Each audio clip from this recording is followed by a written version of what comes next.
Hello everyone and welcome to a Theatre Macabre special. Today we're going to be doing a very quick look at the old world, but it's not just going to be me here today. I've brought along my erstwhile, our favourite term, co-host from the DM and GM's book club, as well as the podcast aficionado from like literally everything now. From What Am I Rolling, which has looked at over how many TTRPGs, Fiona? Oh, I would say maybe 100 at this point. Maybe 100. I don't know. TTRPGs. It's quite scary. I don't know. That is a lot. As well as the RP Geeks, which is an online internet AP actual plays phenomenon. You've got a tagline for that. What's the tagline for that? Nerdy TTRPG shows of epic stories and fascinating facts. There you go. Because you always get a fun fact whenever you watch them, which is quite good. And they are very, very talented people, all of them, including Fiona, surprisingly.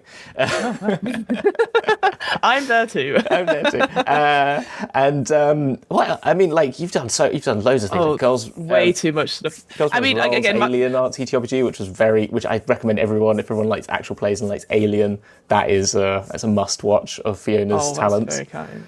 Yeah, no, my TTRPG CV is very long, and yeah, I was classed myself as someone who reads a lot of games and plays a lot of games, but has not made a game yet. I always have the start on that, and also hasn't played too much of Warhammer at all, other than obviously listening to your wonderful videos and like playing in the odd actual play like a handful of times. So that's where I'm coming today for this. But I'm very excited. Thank you for having me on. I'm ready to get my teeth into this. Well, yeah, so exactly why I've drafted you in, because I wanted the sort of, as well as like just the unbiased eye that you would give, because your Warhammer knowledge and your Warhammer experience is much slighter than mine, but your experience with TTRPGs, particularly reviewing TTRPGs and playing lots of TTRPGs, like your TLDR streams that you do on the podcast, Twitch and YouTube, is like, you go and look at these documents and their quick start guides and really review them. So I'm drafting you in as like, even though I've played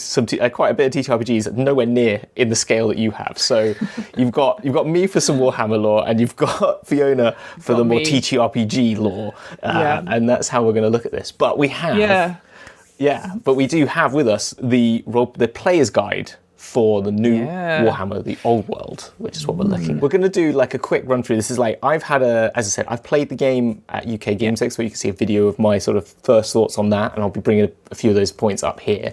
But both of us, I only got this to Fiona yesterday, and I only got it a day before that. So, but they've hot off the press, exactly. But they're releasing the pre-orders today, which is Thursday the 19th. So, like, literally, I was like, draft in the guru and have a look at this and just read through. I had to once flick through, like, skim read of like the key information, but together, get to the key points and give everyone a bit of a rundown of some of the key changes. And then maybe later, once I've had a go at playing it, which I'm actually planning to potentially do in the next couple of weeks, then I'll do like a proper review on the channel of like what my final thoughts are. So like I've got a first thoughts, initial thoughts of what I see, and then actually like a final review. So here it is, front cover. It's the old world. It's got... the key part, and this is like a Warhammer lore thing, the key thing that stands out comparative to the other ones is like is the fact that there's a Bretonnian knight on the cover, which is so like the Warhammer Fantasy Roleplay, which you've played, Fiona, focuses very heavily on the Reichland and the Empire.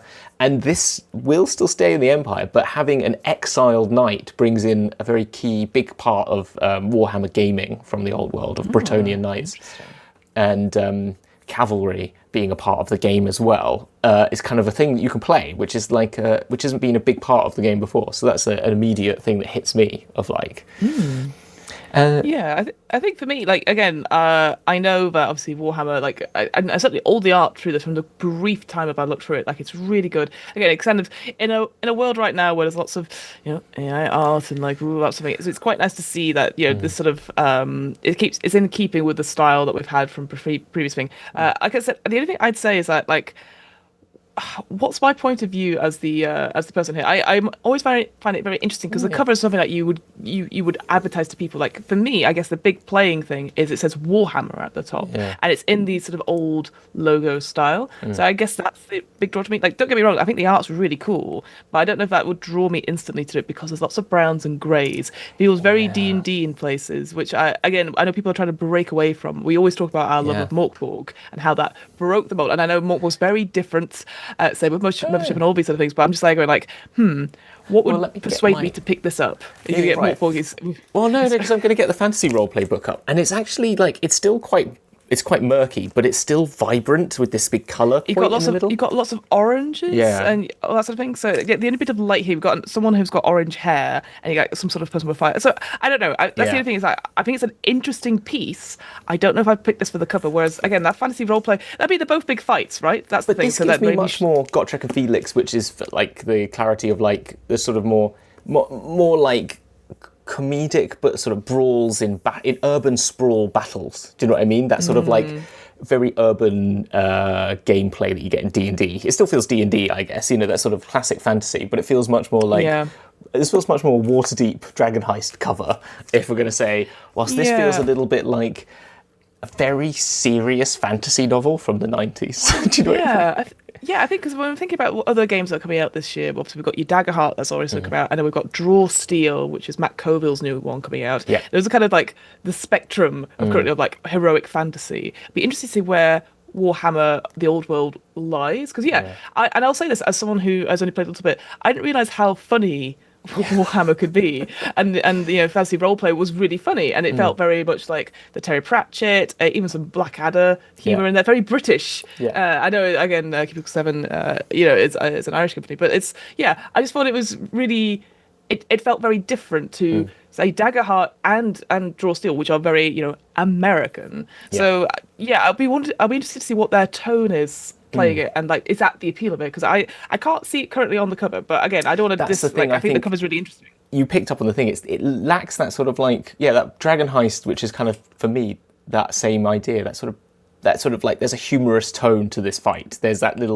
guards to it, and this feels very like Elric of whatever his name, Montalban, like the sort of like, I am the High Elf. It feels very much more formal. So you're right, let's have a look. There is a huge credits list. You mentioned this already. Like, it's a big load of people here, loads of illustrators. Which is great to see. Really good. And we know a couple of people from looking at the credits. I was off recording to you. I was like, wait, we know that person, just pointing to them. I was like, oh my god, that's really cool. I mean, as you said, like big credits, but a very small community. When you're in the TTRPG, like you're like, I recognise you. Exactly. So absolute kudos to the rest of the people. I'm sure it's been a big long work in the making this. 100%. Yeah, it looks like it's been. And like to clarify for people, if you do notice some like spelling mistakes and some like there's no links to page, this is on page X. It just still says page X at the moment because it's not been. This is still work in progress. This is pre-orders. This is us. Exactly. So for sure. So it does start off very similarly to the last one with like a little storyline about where we are in the world of Warhammer. I won't go too much into it, but the key question that the old world takes on as a different timeline to the time you're in Warhammer Fantasy Roleplay, which is set in after the Vampire Wars, which was when Count von Carstein, which is this famous, like basically Dracula-like figure, came up, rose up to power, and fought the Empire and was pushed back. But then the city-states then started, after that sort of defeat of them, couldn't agree on who then takes power again. And there's 3 basically emperors that are all, and there's a 4th like pretender as well to the throne, that are all fighting over the leadership of the Empire. So you sort of enter into quite a different political atmosphere than you do. So that it's a little more lawless potentially than you'd find in the Warhammer Fantasy Roleplay game, which is kind of interesting. And a lot of the art here is again much more serious and much more grim than what you are. And you're going to a place called Talagad, which seems to be it's a fortified port on the Talagad River, a town of merchants and artisans, thieves and vagabonds. Though a great deal of trade passes through, little of what that wealth remains for long, for the town exists in the shadow of the mighty Talabime. The capital's nobility lay claim to every coin they can.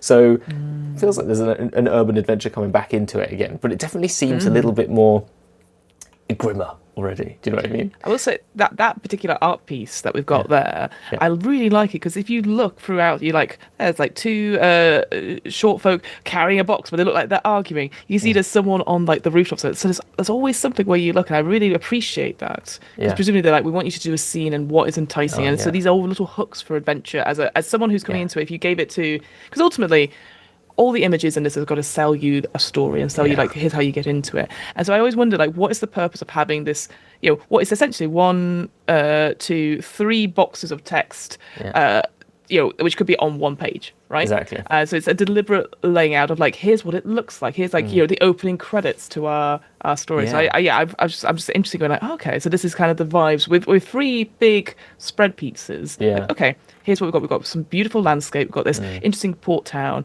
and then you've got a big fight, but in a small enclosed area, which looks absolutely terrifying. There's an individual that's coming through with what looks like skulls. She's also got they've got also an amazing rib bodice. I'm gonna say queen, absolute queen.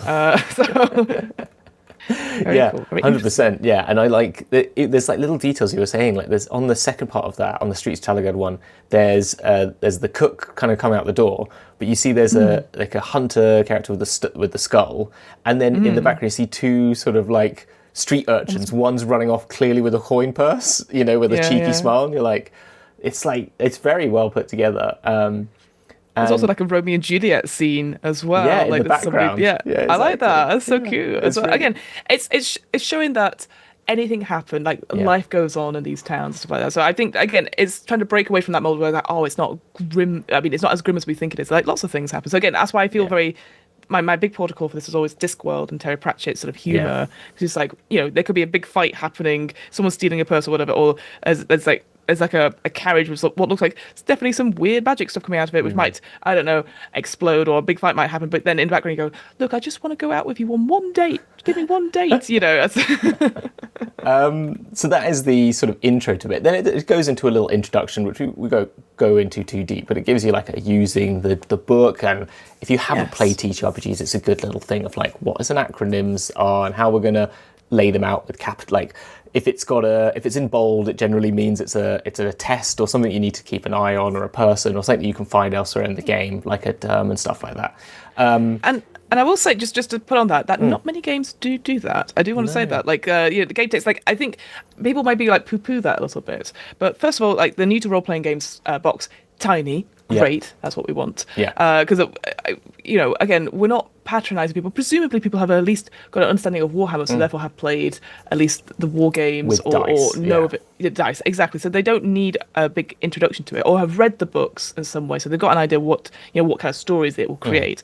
But yeah, honestly, the game text stuff, like, that's something I always find interesting when I'm looking through games, is that you'll be like, okay, well, that clearly is a game token, it's boldened here, but it's not boldened here. And I know that's just from formatting and stuff. So I'm always very appreciative of like just going through like what we mean and what you need to look for. Like D&D does this as well, like going, here, this box is just for the dungeon master only, and it's in a and it's just important to have that accessibility throughout. So I'm very much appreciative they took the time to have a single page of this book to not only outline what to expect, because that's just useful to be like, okay, cool, I don't want to look at character creation, I want to look at the rules. I know that sounds really silly, but having it just in text without it is good. I think the only thing I'd say, I would like, and I can't remember if it was this book, maybe it was Pathfinder that does this, is that having the edges of the corners, say, like, again, if you have a physical book, if they were colored coded, so it's like, here is character creation, and it's like all in blue, and then here are the rules, all in red, but you could just flip through and go, this is where it is, rather than going like, it does do that with these little tabs, which I think are there, but at the top. Yeah, at the top, but I think it'd be nice on the pages on the end,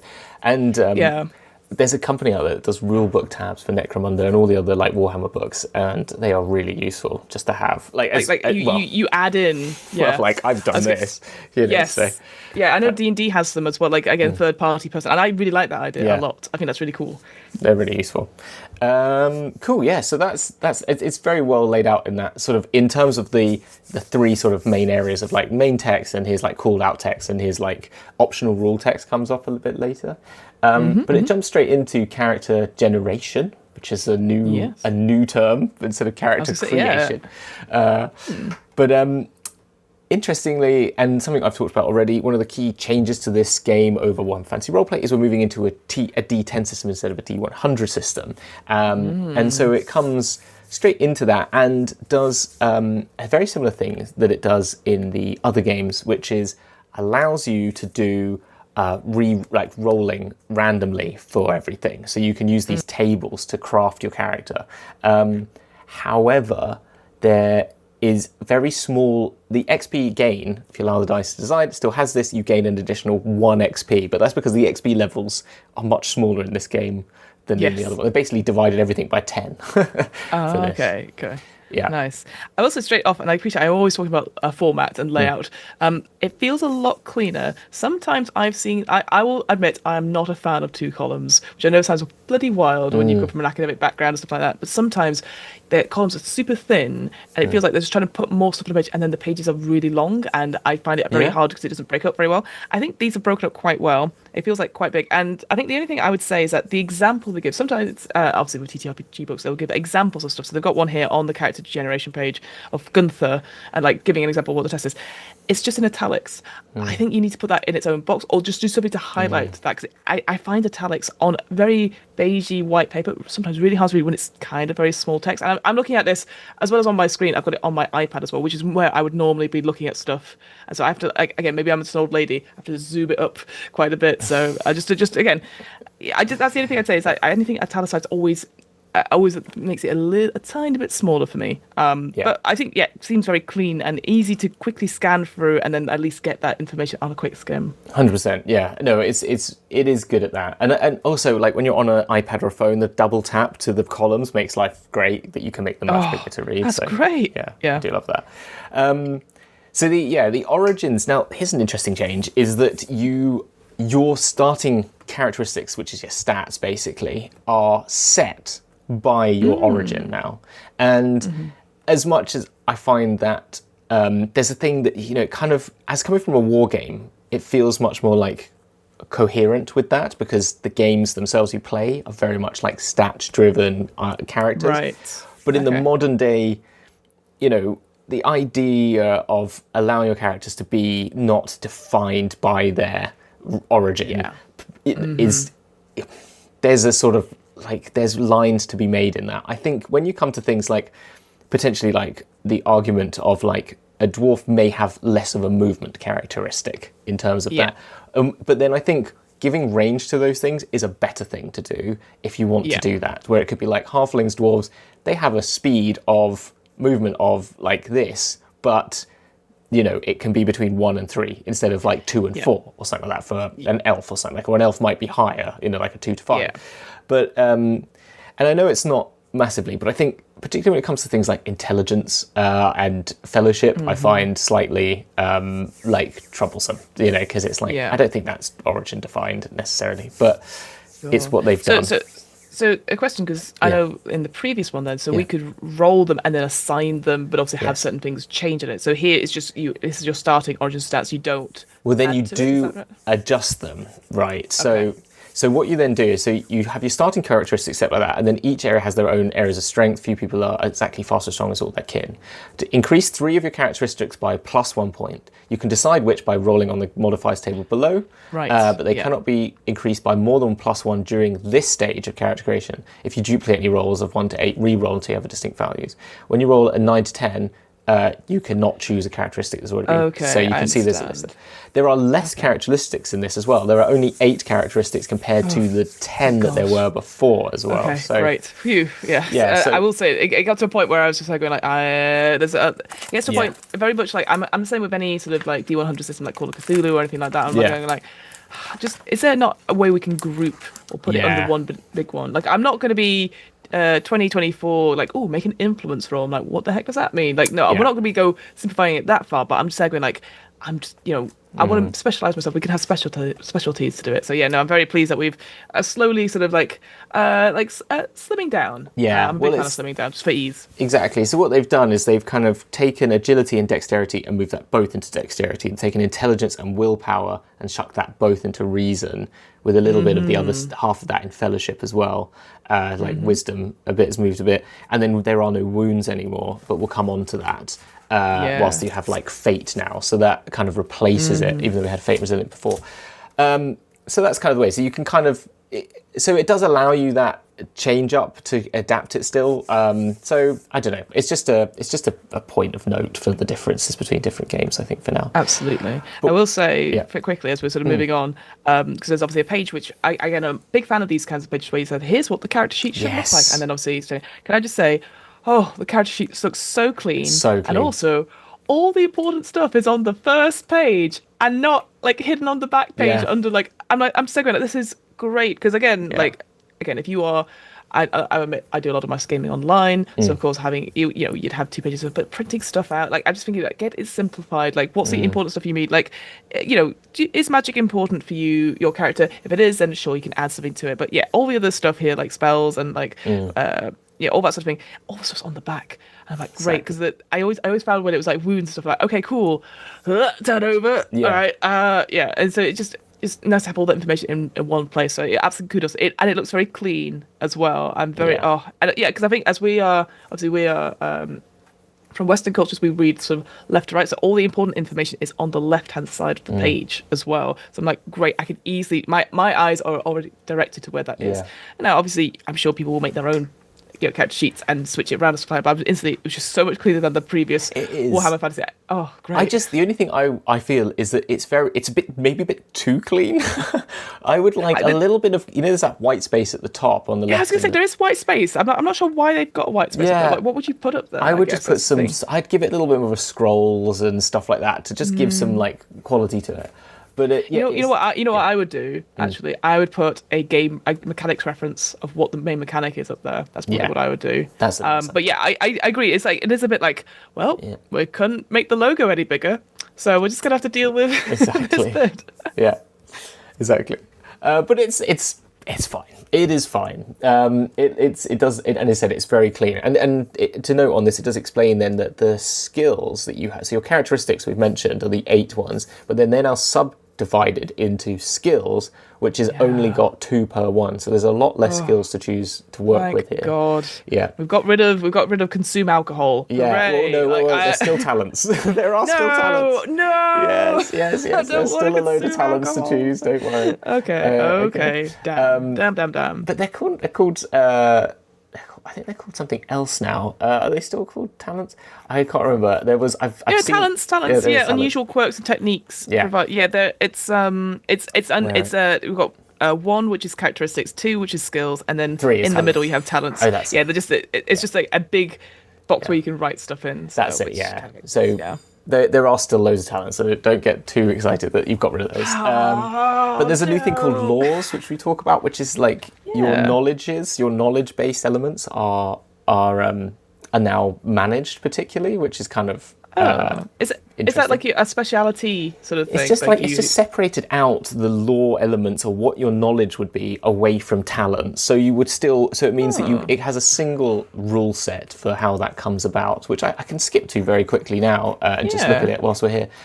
What page is that for us following along at home? Yes, the laws is in rules. I'm trying to find it. Abilities, 80, page 80. Page 80. Oh, okay. The page clickers don't work. Or they're hyperlinks. The hyperlinks don't work. That's fine. I mean, understandable. I'm sure they will do. Exactly. 7, I'm sure these will work. I also don't think it is on page 80. Okay. Hang on. So we will find what page it actually is on. Oh, I've got something. Hang on. Oh, talents it's page 73. That's what we're looking at? Oh no, we're looking at law. Sorry, I got excited.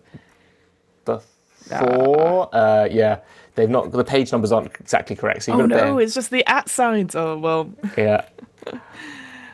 Laws. Here we go. So it's on page 82.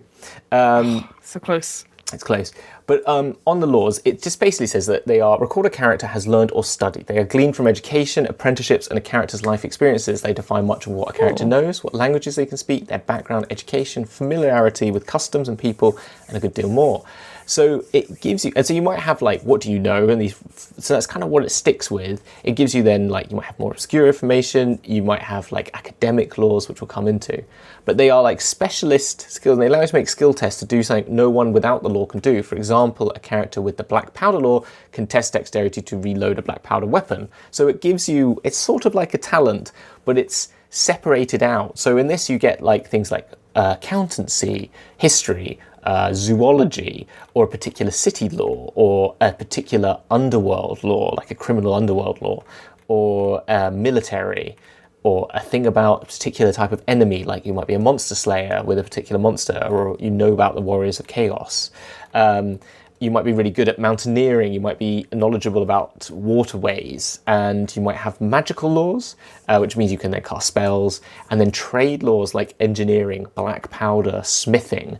So it is still a talent, but it's separating them out to something that's much more like mental acuity of something, rather than, if I go to talents, like I'm resolute, which means you can make the enemy bleed for every scrap of ground they seize from you. When you give ground, you may choose, which means you move back we'll come on to combat on that. You instead of moving into the adjacent zone, you can like move, if you give ground into a zone with enemies, you only suffer the broken condition rather than as if you move within close range. So there's like different, that's a bit complicated, that gets us too much. Let me try another one. Quick throw. So a moment after launching your throwing weapons, you have a melee weapon drawn and ready to fight with. When you charge, if you attack with a throwing weapon, you then may also make a melee attack. So it's more like physical abilities that you've gained, the talents. Or keen-eyed, which means you are, so long as you're not blinded, you can make awareness tests to spot distant threats or tiny details. Or you have an iron gut, which you can digest almost anything and have advantage tests you make to resist the effects of poison, including alcohol, or always glorious, which means with advantage. So one that I've caught my eye just very quickly is that this is on page 79. There's the polymath, which is you have cultivated such a wide sphere of knowledge that you can approach your problems from multiple angles. If you have multiple laws that would provide bonus dice on a test, you can trade it all in of those bonus dice to make the test glorious instead. Now, I don't know what test glorious is. Glorious means advantage. It's just their term for advantage and disadvantage. Oh, interesting. Well, firstly, I love that term. That's great. And then questing vow. Again, I quite like this. It says the ultimate test of any Bretonnian knight is to seek out the Grail and sup from its waters and becoming an immortal guardian of the lady's domain. You are honour bound and to set your lance aside and dominion and to search for the Grail wherever it leads. So what I like about it, and then obviously there's some additional text there, is that instantly that's given me, I'm like, well, that's a plot hook. That's a story beat that I would like to do for my knight. It reminds me a little bit of, I don't know if you've read Heart, the Rowan Rook and Descartes sort of dungeon procedurally generated sort of body horror one. What's interesting about that is that all your abilities that you pick, you pick your class or your archetype, and then you pick like the beats you want to hit, and that's how you get XP each turn. But what is great is that each of these beats actually tells these zenith and abilities. That's what I'm sort of like talking about here. But like it sort of tells you that the facilitator to be like, oh, they're really interested in this. Well, I can now. You don't have to prep the session too much. You're like, oh, they're going to go here. They're going to go here. So I kind of like that sort of. If there's more stuff like that, I go, okay, I can see what they want in their talents, this is what they're taking, then I can help create moments for them. That's what I want to have at my tables, is having like, it's a lot of prep to do, like, here's the adventure up front, and then the players sort of like, can't get past the first gate, whereas I want to be able to collaborate with them. But if they took something like this, I'm like, okay, so that's their goal. How can I either put something in the way of that goal or support that goal? Maybe there's two factions and they're sort of they're in between the two factions, that sort of thing. So that's what, just again, a brief glimpse of something like that. I'm like, oh, that's quite interesting. And the polymath one, I just think is, again, great term of glorious for the advantage stuff, but also I'm like, okay, who takes that? Why are they taking that? And it informs their background, and therefore I go, okay, so they're this kind of character. How can I support or at least put some obstacles in a way so that they can overcome it? No, it's really good. That's why they're working really well, and that's what you want a character sheet to do as a GM and as a player, is to, everything that's on that page should be something that builds up how your game can be managed to like make the best game for you as well, because I think it's a really good insight into what a player's mindset is of what they want from a game, is like what they're as you've said, like drawn to. So like they're clearly drawn to this idea of being a polymath. So that's something I can take that on and give that to them, as something to play with. Particularly the questing value, right? It's a very particular one, and you have to take the other talents that go with that. But if you're a Bretonnian knight, and this is a new thing, as I said, coming into the game, they have so much more lore that is quite exciting. It's very it's Lady of the Lake, it's the Grail, it's very focused on that Arthurian legend, but with a hint of French chivalric nature. So it's more the sort of like the idea of like Norman conquest of England, those sorts of knights and that sort of ideology. It's got like there's the whole thing about Bretonnia as well, is that it's like very much like there is a knightly order and there are horrific stars like peasantry. So it's like, as in like, it's a very unbalanced society. It's not perfect. It presents this thing to the world of the chivalric, we're all gloriously, well presented and we're all honor bound, but actually it's quite a horrific place to live if you're not a knight. And so it's kind of and that's interesting because, again, just looking at the front cover again, is that, again, it feels like, we're having battles with these creatures from the forest, all that sort of thing. And again, and I will admit this is my bias about Warhammer. I always think that people are like, it's glorious and war is glorious and all that sort of thing. And here it's not. And that's the thing that took me by surprise when I played Warhammer Fantasy Roleplay. It was like, we are playing normal people who are just caught up in the big things. And that is delicious. And I kind of wish it sold that angle more. And maybe that's just my own I agree. And on stuff. You know what I mean? I'm not sure how we can get this across to people. For people like me, people who are maybe not into Warhammer lore, and we just see like, it's just people fighting each other. And it's like, well, it's not that at all. It's got some really rich, interesting settings. You could be, people who are, who aren't heroic, but are having to be heroes in some way and having to get through the day and maybe not succeeding and enjoying those stories. I genuinely thought, that's why I sort of mentioned Draw Steel a little bit. And admittedly, I've not really read any of that. All I heard was that it's a heroic fantasy. And again, I don't know how true this is, but I remember one of the early taglines was like, well, you never miss in combat because that's not heroic. And I was like, that sounds boring. I don't want to play a video game. I want to play a story where I'm like, the tension's so... Like, don't get me wrong. It's frustrating when you can't fight and do something. I get that. But it's kind of part of the story, and you're all on the same page about it. I guess just to quickly mention about it, because I always bring up a point when I talk about this in Too Long Didn't Read TTRPGs. There doesn't seem to be, from a quick look at the contents page, anything about safety tools or session zeros. Now, I don't want to be the party pooper at this point. No, but you're right. I think it's just important to just be like, hey, like, for example, Daggerheart, I know, completely different RPG. It talks a lot about safety tools and being on the same page and stuff like that. And I think just even a page or two, a paragraph about just saying like, hey, so when we're talking about safety tools, we're just like, what do we want in our story? What don't we want in the story? And like I talked about those sort of abilities, those beats from Heart. It just helps the GM work out where they can go, and especially if it's not the heroic fantasy, it is a bit more grim and like life's a bit hard. I just want to make sure that everyone's playing and enjoying that 100%. And want to be part of the story, and then putting 100% into it. So I think it was I always appreciate a mention of tools somewhere. And I think I'm going to cut you off only because this is the player's handbook, and I agree that should be a thing anyway in a player's handbook, but there is, unlike the chonky boy that is Warhammer Fantasy Roleplay, there are 2 books for this, and we only have the first one now. The other one will be coming, the GM's handbook as well, which hopefully will have more of that in there. But I think it still doesn't excuse not having it in the player's handbook, because as much as that is a GM-led thing, it should be cross-referenced in this book, because some people may just buy this book because it's the book that gets you playing for a start. Like a lot of people don't buy the Dungeon Master's Guide for D&D, and everything you need to play the game is in this book. So to not have it is, I still think, a disservice, because people might just pick this up to play the game.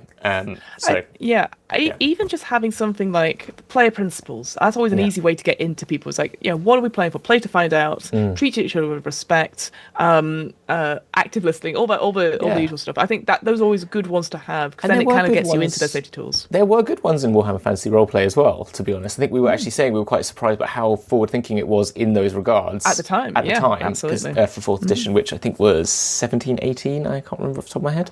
It'll be in the phrase. We'll figure out, but it's about that time, and so it was very much more ahead of its game. So totally agree on that front. And again, I know because there's a lot of people maybe watching this going like, oh, safety tools, blah, blah, blah. But I just always think just having at least a mention of it somewhere just means that you've acknowledged that we've moved on. And even if it's just a page, like if you've got how many other pages, like what, 20, Well, you've sorry, got, yeah. 30 pages, 32 pages for careers, you can have a little box saying like, here are the principles. Well, you've got treat one each other page about nicely, you know? what is a role-playing game. You can have another page next to it, which is how to play a role, like things that you should be taking into consideration when playing role-playing games. It's literally that, and you're totally right. And then a link to like, here's more you can find out about safety tools, and then you're like, cool, I've you've acknowledged they exist in some way, and that. No, and I think it's really important because I think a lot of people who get into TTRPGs without knowing much about it, it's quite the thing to then realize how attached you can get to your characters, how real they can actually become, how much more interactive they are than other systems, even playing a video game, than they are, because you are physically acting in them. And, so like if you do that, I know some people don't, some people just do, my character will do this, but still there is that, it's quite important. There's a reason why they are there. Yeah. A quick question to you, which is obviously completely off topic now, but do you suspect, again, this is from your playtest stuff, I know you spoke to a little bit on this channel, and you spoke to me about it as well. Did you roll lots in the session? It feels like this game, you roll a lot. So I was just wondering, a lot more. It felt very much, because of I don't know, it's because that was the way it was set up for the game, because it's trying to teach you the system, so they've kind of orchestrated it that way. I think it will be dependent on your gameplay, won't it? But I think, I think you will roll in this as much as you would roll in D&D, but definitely more than you would have in Warhammer Fantasy Roleplay, just on the fact that it's easier to do, if you know what I mean. Whilst I think in Warhammer Fantasy Roleplay, you'll just go along with it because of the fact that it's actually, do you know what I mean? It's too difficult to worry about, You'll just take you'll just go, I'm like, you know what, you got? drink the alcohol, Yeah, exactly. What's your value? You're probably going to make that or leave it there. So that's the only thing I would say. Okay, that's interesting. Yeah, because again, that's something else I always worry about. Is people get worried about rolling too much dice and getting it wrong. Like I don't mind saying that when I first started playing D&D, so no one told me I had to add modifiers when I'm fighting in combat. Yeah. I just had it there, and I always missed, and no one ever were like, well, that's really weird. And so that's why I know it sounds really silly. Yeah. But is that something where I'm like, how much am I rolling? Am I getting the stuff wrong? Yeah. And I know there'll be, like all Cubicle 7 stuff, there'll be quick reference sheets and all that sort of thing. And I know more to ask questions now. But when you're starting out, I'm just going like, if there's lots of dice rolling, is it the same number of dice? It's just this mechanic? You know what I mean? Like, so that's why I'm sort of curious in a way. Yeah, no, I think it did fit. I will only know more when I've had a really good go at playing it, I think. 100%. Yeah. 100%. Interesting. Okay. Cool. Then it goes into the different types of origins you can take. So I've already mentioned like what Bretonnian's about. It mentions it here. It's divided into fiefdoms, where the peasantry tools to fill the needs of the nobility. But really, in this, you're going to be an exiled Bretonnian, or you could just be like you're in the main setting of the game. Currently is Talagad, which is in the Empire, but that doesn't mean you can't take it to Bretonnian. There's a really cool old Warhammer story about like one in the nobility, because you could take them, because whilst the Empire still has nobility, it's much more elector counts, which are technically voted for. There is an emperor, but there is a democracy at the heart of it, underneath it, comparative to other, like, for its, like, the age and setting it's within. And it's a much more, like, middle class, it's got a burgeoning middle class and all that sort of stuff, I think, whilst Bretonnia doesn't. But there's some interesting, like, old stories in Bretonnia about, like, the nobility getting in league much more with demons and the occult sort of elements of the game because of their sort of like haughty, hedonistic ways. And so if you wanted to play those sorts of games and sort of investigate sort of more horrific, you want to take down some horrific nobles because that's what your vibe is, then Bretonnia is actually kind of a more place where you can find some more horrific people if you want your more Eat the Reich style of game, if you know what I mean. If that's what you're looking for, take down some bad richos. But then like there's the dwarf element. Then there's that talks about dwarves and they're sort of like the mountain realms that they have, which are very cool and they've got like a whole sort of vibe to them, but it does root them into how do they mix into the, like, how do they exist in the Empire more than it talks about the mountain realms, like I imagine they've done for Warhammer Fantasy Roleplay. There'll probably be a supplement that does a guide to the mountain realms and stuff like that. Halflings, high elves, Empire humans, which just gives you a bit of rule there, and wood elves. There's a couple of art here which is copy pasted from that Wood Elf one. It's definitely copy pasted. I was gonna say I recognize some of these ones as well. Yeah. I guess my only thing would be like I like how it's a short little like here's some flavor stuff, and then you have these points of view from the other lineages Yes. to be like, oh, I don't trust them. It's very D&D. That was in the 2014 one. The only thing I'd say, it would be nice to have those starting characteristics for each one. If you're like, hey, this is where it, just on each page. So like, hey, it's the starting characteristics for the dwarf and stuff like that. Because otherwise, I'm there like going, okay, so I don't need to read this. Yeah, like, no, I totally am with you. I feel like I would have much preferred it like origin by origin, because we come on to later, like origin options for random talents and that you can roll and skill ratings and laws that you might want to take. And it's then those are grouped as a thing because it's doing it like, oh, let's go through the stages and see each other's options. I get it, but I totally agree with you. I'd much rather have a page spread per class origin, if you know what I mean. Like ultimately, like I said, like it's nice to have maybe points of view, and I don't know again if these are famous like NPCs or maybe they'll come in adventures. I'd actually get rid of the other 5 points of view that they sort of like, oh, don't trust them, or oh, whatever. Like I like it for flavor stuff, but then that's a whole big chunk, which again you can put in those stats and the character those things there. Yeah. Because ultimately, I guess it's nice to have a reference page with it all on, like you said, but also like I'm like, okay, there's nothing on this page for me. Graphic design ways, it's just not engaging. It's just like a little title. It's not got enough built into it. It's the same page over and over, and like they've not even switched around where the art is on the other page. And I'm like, if I have the book open, I'd like to be able to go, like look, but it's like, I don't know. It's and I know it's such a small. No, it's important. It really is important because then it becomes quite monotonous, this way of going through comparative. And instantly I disengage as a result, and that's as it. we The know. brain just slows down, and that's it. Yeah. So, Interesting. then it gets onto these origin options, which gives you more ways to like roll. Doesn't mean you have to choose them, but it's a way to take things. You get particular laws, so which makes sense. You would, if you're a high elf, you would know about the high elf realms, and then I think you can have a different academic lore, literature. So, as I said when we did Warhammer Fantasy Roleplay, I think you can just switch this out if you so wish. I think I'd see these as options, and that's kind of how I see it. It's optional, or this is like recommended, like you get in D&D, the recommended bit, like the quick build for a ranger. It says, well, you want to take this stats as your best stats, you want to take this for this. So it's like, well, as a high elf, if you want to say, like, you came from the High Elf realms, you probably would know about it. But if you're saying, I'm a High Elf that's exiled and has not lived in the High Elf realms for 30 years, I might have a lore actually more about the Empire. Where I am now. Exactly. And again, you got, suggested names. I always love a good suggested names. Again, this should be on the page. Like, I'm just like, going like, because, if you're like, oh, yeah, I want to play an elf. Yeah, I just don't know what I'll call them Brian, and it's like, nope. you got some suggestions here. Yeah, exactly. You can see the Bretonian is definitely that French vibe. You've got Gilles, Jacques, Perrin, Marcel. Odo. Yeah, exactly. Some great names. But we still have careers. So there are still the careers, which are your classes. There's not 64 of them, though. There are thank goodness. only 32 of them, which means... Oh, how generous. No, I it's just because it was such a big part of that Warhammer Fantasy Roleplay, and I was just there going like, again, I understand why they do it, but it was like a page for each one. I'm like, you should surely do half pages just to keep things going and stuff like that. But I But then they are much... So you can do random rolls. Yes, I was going to say. There's a lot on the page.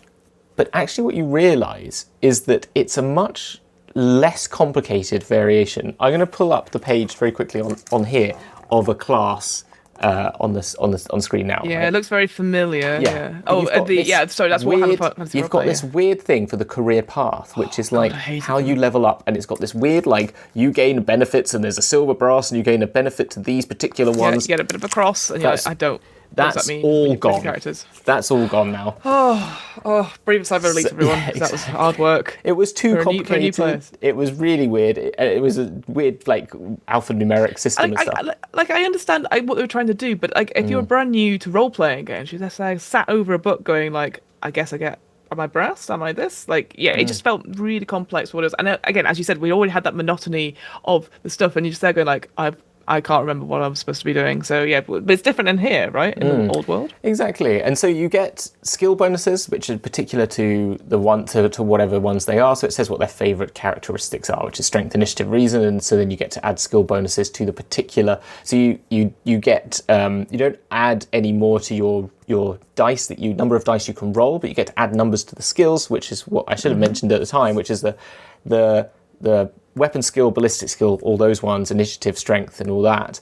They determine how many dice you have, and then the skills that underline them, so attack and defense, which is under weapon skill and ballistic skill, they then determine the numbers you have to roll under on those dice. So whilst when we're talking about the origins, they deal with your actual characteristics, which is the larger strength, initiative, reason elements, weapon skill, and the like, whilst the careers benefit your skills, so they benefit the numbers you have to roll under, so which is a slightly different things.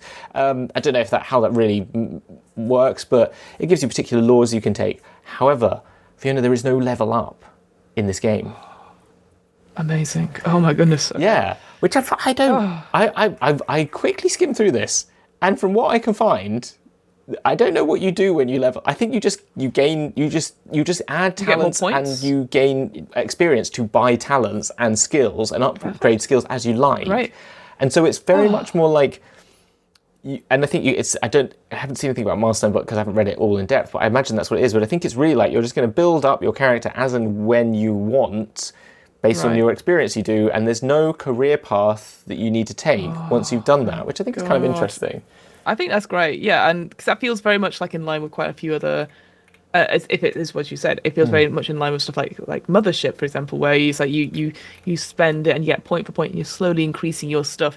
Again, maybe it just is speaking to that, like, look, this is hard. You're not going to be super amazing if you pass the first two big adventures. You're going to keep going in, and an unlucky roll or something will take you out still. Yeah. So I kind of like that. It's still like, it's about who this character is. It's not like they're going to become super Saiyan, by the time they're level whatever. Yeah. So no, I kind of like that. Yeah. So as I understand it, so there's no levels or anything like that. It's literally just you just build your character up as it goes, and you can buy skill bonuses with your XP, and you can buy talents as well, and you can gain laws by like doing downtime activities as well. Right. And cool. So I think that's quite interesting, and it feels much more like.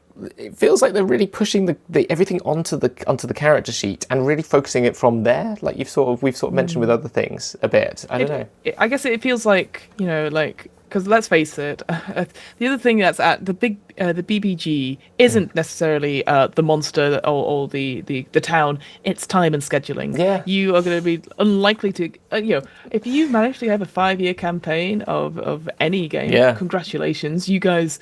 Have amazing resources. My friend, that friend that has the Warhammer Fantasy Roleplay 5-year campaign, but that is an outlier. It's But I think it's quite rare now, unless you dedicate it. So you want to be able to do the cool thing now. You don't want to be waiting for like 5 or 6 sessions then to level up, so that you'd eventually get to the thing. You want to do it now. And of course, you could be playing lots of one-shots, but what if you want to play it with a character that you developed and you got to know and all that sort of thing. So I like the idea that they've gone, right, you're already what you want to be now. There's not you're not having to I want to get to this one final bit in the you get the stuff now, and that's how you are now. That's what's more interesting is now. Yeah, and it kind of fits more with the idea of like it being more of like a background, and I like that feeling of it. It makes the career feel like the career thing in a sense, because it's like you have this, this is kind of what you've already got to. So you come to the table with a background that's built on your character sheet again.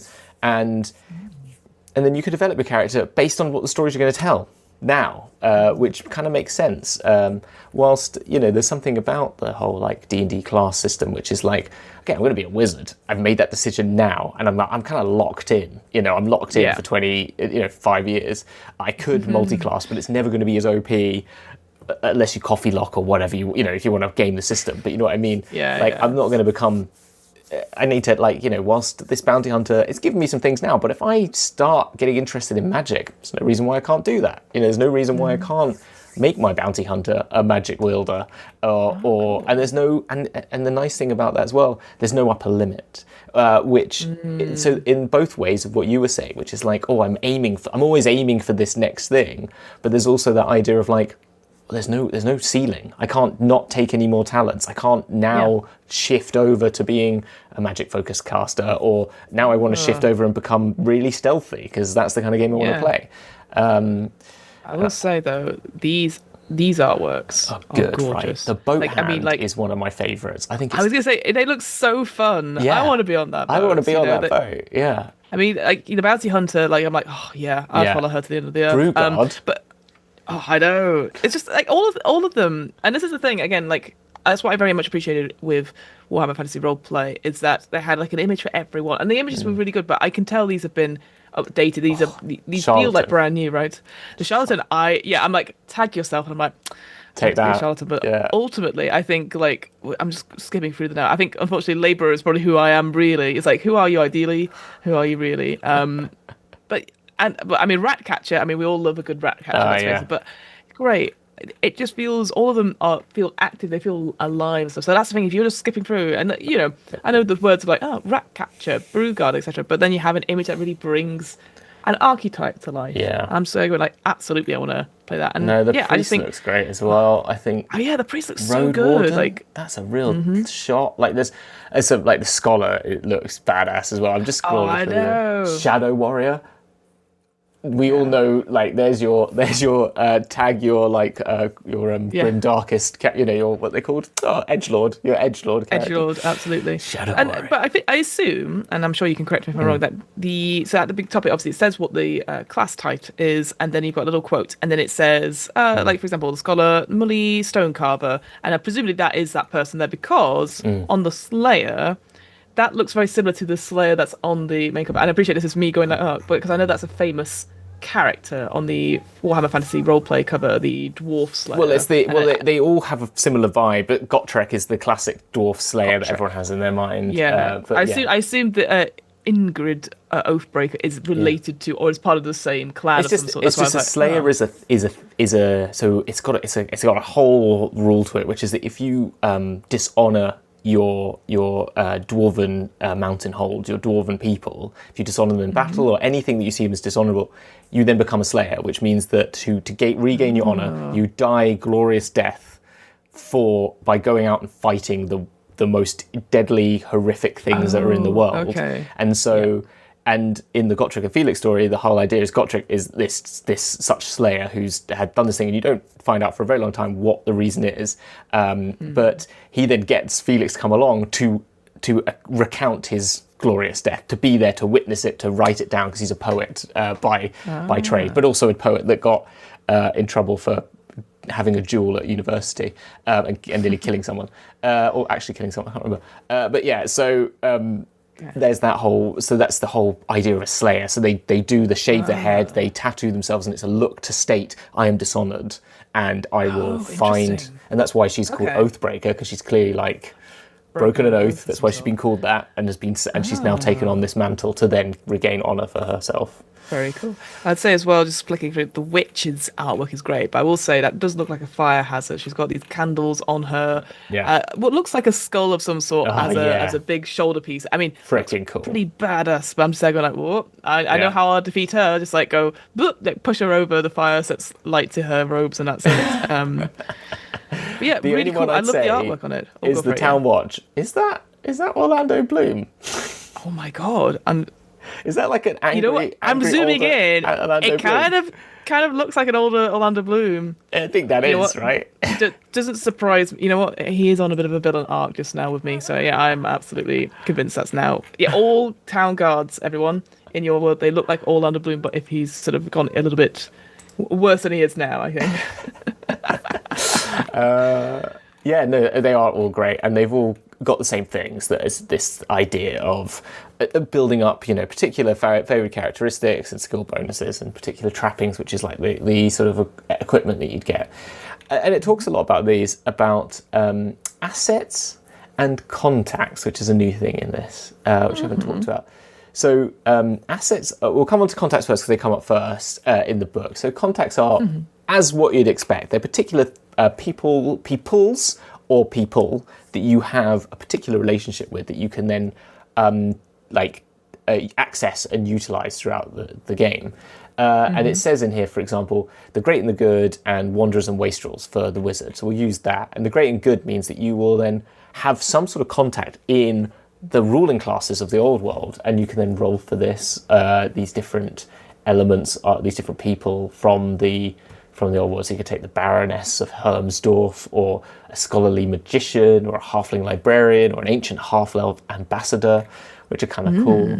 And the other one is comrades in arms, so someone you may have fought with or fought on opposing sides of a war until they offered you a chance to switch sides. It's kind of cool. There's some particularly funky names here, like Rosamund Gross, and then common Cox. folks. Yeah, it's Cox, like Flummery. Flummery, great, love that. I think I went to school with them. I went to school. Lottie Babkina is a good name. Wanderers and wastrels, so you might have a Bretonian tomb robber, antiquarian, and swashbuckler who you trade information about where opportunities for excitement can be found. It's kind of a fun one.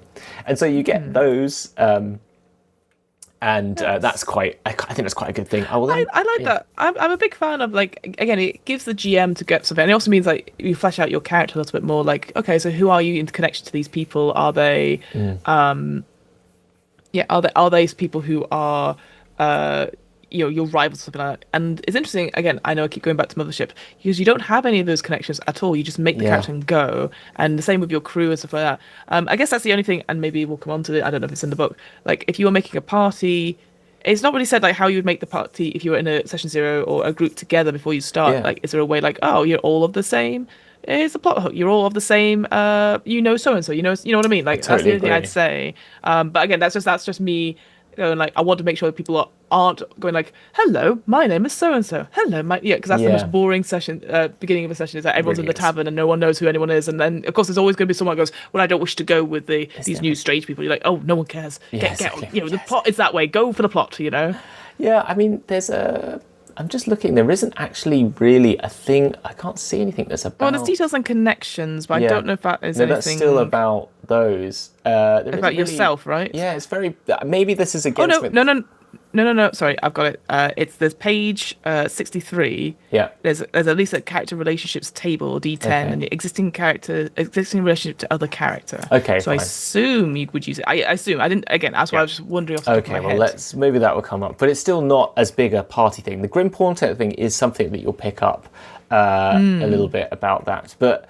The only thing I wanted to make a note of before we move on was the assets thing, which is something that they have a whole section about later, but it is like stuff that you will own that is not just like, as it says here, hand cart or a coach, but it can also be a shop, that you have a shop. A barracks. You plan to manoeuvres of small regiment you lead. You might have a religious shrine that you tend to, a brewery, a workshop, an armory, a temple, a noble estate, heirlooms, secret society membership, a secret identity that you only are known by in certain circles. I think these so cool. are epic. I love these a lot. These are great. Like a theatre that you sponsor yourself as a patron of the arts. Oh my god, yes, you have a little chair and it's got your little plaque. Yes. Oh, instantly that opens it up to so much. Like, I'm a slayer. I've done this, but I also have my own brewery. But I also sponsor the theatre. I love the arts. Great. Brilliant. Fantastic, right? Yeah, no, I really like that. I think that's really good. That's really fun. And then you get details of connection seems to be like your physique, as it says here, like like your personality, particular extra quirks you can have, like an itchy rash, a patched jacket, a patent of nobility, bones of a sainted figure, fun things things you always carry around in your pockets. Bones of a sainted figure. I'm always carrying that. You have so many relics of the cross. I'm there going like, Hamilton, you need to put it away. We're about to record, my friend. Yeah, what are you doing? And then, you said character relationship, but those are more like comrades, family, friends, and stuff like that. But the Grim Portent thing is a very particular thing to the game. Right. So it's a really good... I like this idea as a good thing to have like laid down like in front of your characters, for your players, like at the beginning, which is... This is where your story begins, as your character's fates become irrevocably bound by a grim portent of things to come. So this is instead of your meet in the tavern, you have a grim portent that happens to you. And so what from reading, this is the thing I read the most when I saw this, I was like, I've heard people talking about this, is that I like this could be played as your like session 0, potentially, how it outcomes, but you could have it just as like, it's like this is just the backstory to where you meet.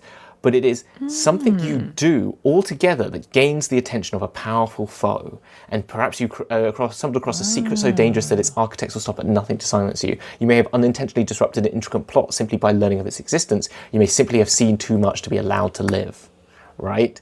And this is your kind of like origin story for your players and your campaign.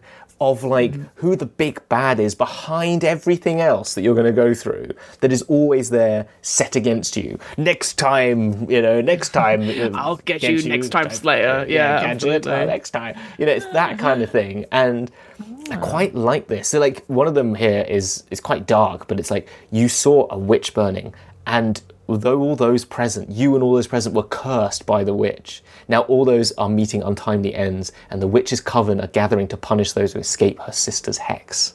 Like that's an intro. Do you know what I mean? Like you were all forced to watch it maybe because like you're in a town and it's like you must watch this. Bear witness it, or like you were walking by and what's going on and you just happened to all be cursed by it, or you were in the town. It kind of like. Or you just have a thing like you just all put on a job to do a thief, right? And when you're thieving, one last job, and you stumble across in the middle of it when you're like in the house, you overhear a conversation, and it's like a plot to take over to kill one of the emperors, and you're like, and then you fall through the door, and you're like, oh fuck, and then you run. Are you spotted? Yeah, you get away, you're spotted, and then you know that you're like being looked for by this like dark cult that's like looking to take over the. That's fun. I like that a lot. Yeah, anything like you is like trying to get the inciting incident at the beginning. Yeah. And whether you were just in the wrong place at the wrong time. Easy, gets people going, gets people excited, and the mystery element of it as well. I know, really like that. Really like that. And it says make it all about all of you. Your Grim Portent is a story of how your characters became closely bound to each other. Look for ways to reinforce those bonds. If you know the same contact, did you all meet the same way? Or do you both have very different relationships with them? Are you both regulars at the same inn? Or do you know each other from tales swapped over the years? Did you both apprentice under the same engineer? Were you both almost drowned in the Talabek by the same drunken ferryman? Perhaps you both fought in the Battle of Gizero, but albeit on opposite sides, and you still recall the stench of black powder and the screams of injured horses. Like, quite very thematic, different ways to sort of build character and character bonds, like you were just mentioning. And I think it's an interesting. I like it. Yeah, it kind of feels like, like again, you could have like, if there's 4 of you, you could know 2 other people through various means. Maybe I know Kids on Bikes there's a thing whereby you can roll for character relationships. Like you have a list of questions. 20 questions for positive, 1's for negative, and then 1 for people you don't know.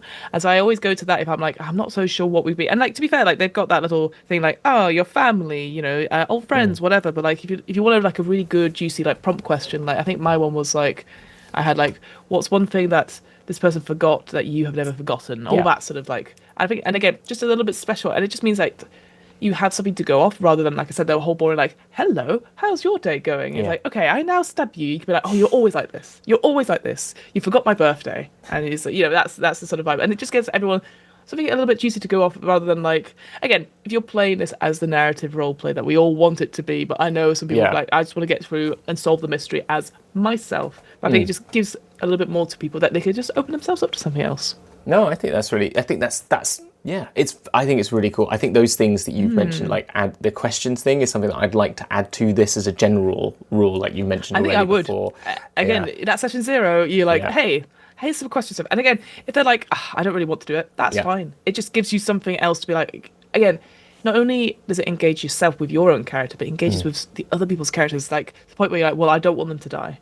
Yeah. Because I like them, or I hate them, and I've got a duty to them. No, it just but gives you something like, why are you here right now? You're not going to kill them. I'm going to kill them. It's that kind of thing. Out of the way. Yeah, exactly. Absolutely. You can't die because I'm the one that's meant to kill you. No, it's very cool, and I think those things all, like, I think the character sheet is always a place to find these things, and as a GM I always look at them to build like these stories up. But I think the more you can add to that session 0, the more you'll get out of the end. You might chuck away 60, 70, 80% of what you actually make, but it's those 20% bits that are the morsels that build great stories. You know what we haven't shouted out, which we always shout out when we talk about stuff, is the better backstories. I think this would work in really well 100%, here. Just the idea of like drawing some cards and they have like little questions and prompts or symbols on them, and you could just add them to it. So always shout out. But they are great. They're around. I'll put them in show notes as where to get them. I was going to say they are within your reach all the time when we do. So you're like, wait, let's do better backstories. Absolutely. And so this is it. That's kind of like how you build it. But then it does talk now about what we were mentioning about leveling up, the advancement of like, by the time you finish character creation, you should have generated a capable of perhaps inexperienced character. However, your characters do not remain as they were created forever. During play, your character may improve their abilities by acquiring experience, undertaking endeavors, hopefully acquiring new capabilities faster than they acquire gruesome injuries. So you XP accumulation, a session is assumed to be around 3 hours. If you played an unusually long session, award extra XP, but you basically then gain XP as you go through, and to increase a characteristic by 1, you spend XP equal to the new value of that characteristic, and it gives you like maximums that you can get to, and it talks about the costs of those. We won't go into too deep about them. Endeavors is just another thing to note, which is a character's other abilities cannot be altered with XP, but increased by efforts undertaken during downtime. So to increase a skill, not a characteristic. So characteristic talents can be acquired from cost, but skills, laws, trappings, etc. are all done in downtime with an endeavor. I'm going to make this endeavor to do it. Yeah, it's as part of the story. Like, you have to go and do it. So you can't just be like, and now I've bought it. I've bought this thing. Yeah, well, you could do it. You can sort of do it like, well, we're going to skip for 6 months. What have you guys done in 6 months? Now we're going to say that, well, actually, I kept tripping over myself and ruining our stealth rolls. I've gone and found a thief, and I've gone and done 6 months of like, show me how to... I went on a parkour course. And now I'm vaguely at level 2. Okay, now I can backflip. Yes, absolutely. Guys, I'm a wizard, but I can backflip, okay? I can backflip now. I will say there is a maximum characteristics table, though, which again, I understand why it's here, but it would have been good to know about that maybe earlier, perhaps, about like, because rather than like, I'm really good at these things. Oh, wait, but now all I can get is spending the XP on other things like the talents. So that's the only thing I would say.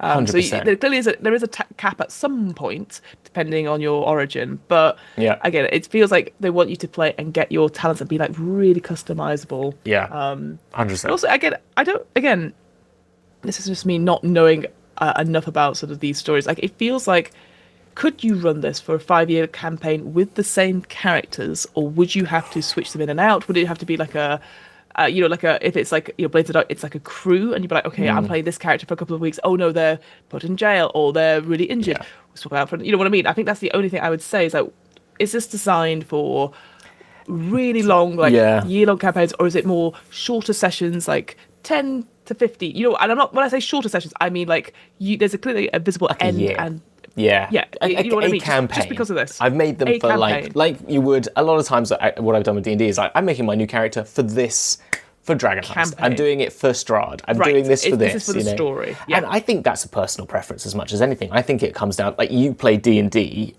in a 5-year campaign with a singular character, and I think that. I think with like there's a big discussion going on in the Mork Ball community. There's a lot on Reddit. It keeps coming up. Can I do this in a long campaign? And I don't think you can with the same character. And actually, it's given me an idea of like, because I've made levels for mine. I'm like, once I've done this, I'm going to build just a very small zine on like how to level up properly in Mork Ball to make it, because you need to do that. But looking at this, I think you can. I just think. And I think with the streamlined amount of things and the less options that there are on the table compared to Warhammer Fantasy Roleplay, is that it depends on how you play the game. And I would say if you play a game that's very roleplay heavy and you like your character and you're just there for the vibes and the story and you're not keen, and I don't think the game is that game of like the D&D, I want to get to level 20 and be a god, which is what this game is. You just want to keep trudging along as Jimble the rat catcher, and you don't care they're not going to get great. They're going to have 15 wounds by like halfway through. They've got like bandaged up. Half of them are still healed. Half of them are still like causing them jip in the winter. And you're happy to do that 5 years later, and that's your game. But I can also imagine it not doing that, as in like, being a game that's like, okay, well, I'm going to play Jim Bob and I'm going to play Gertrude this week, and that's what I'm going to do. I think that's a really good point. I feel like it feels like, and it feels very opposite to when we were talking about before, when you had the Warhammer Fantasy Roleplay of like, here you could get brass and silver, in this level of, here it's like, okay, you're here for the stories, and like each different adventure, and you can continue playing with the same characters and then develop maybe a longer story, and that's fine. I think that's the only thing, setting my expectation of that, because that to me sounds ideal. I'm not someone that goes, and then when I get to, because in D&D, you are work towards it, because you're like, well, at level 20, I want to get to level 20. What's the character at level 20 like? Exactly. Whereas here, it's like, just vibes. So, and I very much appreciate that, but I think it doesn't seem like the game that would do that. That's the only thing. I'm just there going, it must be another, I get to this level, and then I get bigger and better, and I will fight the big fat bad thing. But ultimately, as we said, we have to come back to that whole concept of like, you are a normalson. It might know magic, and that's okay. Yeah. But you're not going to be a god. Yeah. Not, if you're fighting a vampire, that is end level stuff, and you're lucky if you survive. And if you, that's your high level. Like a dragon is like dead, right? You should probably run away. It's not going to be an everyday thing, and it's not like you're going to get. If you do it, if you do end up, it's because of luck and skill. Not skill, like luck and the way that it turns, or some using your fates, like that. But not to do the comparison at all, but anyone that has that energy going like, yeah, we'll fight the dragon, and you're like, are you sure? Yeah. It reminds me of there's that survey there where I can't remember the exact percentage, but like a couple of men were like, yeah, I think I could score a point of Serena Williams in a game, and you're like, going like, can you? Yeah. Okay. Yeah. Okay. Yeah. So that's how I always think. I always think of that as the vibe of like. It's that thing of like. I think that's the same as though. Isn't it like 50%? More than 50% of people think they could, if they. There's a real big. I've said this, I think, to you on the same. More than 50% of people think that if they trained as much as an Olympic runner, they could be as fast as an Olympic runner. Because they don't realise that it's like. Because they think it's just like, it's just training. It's like not the fact that they also are like.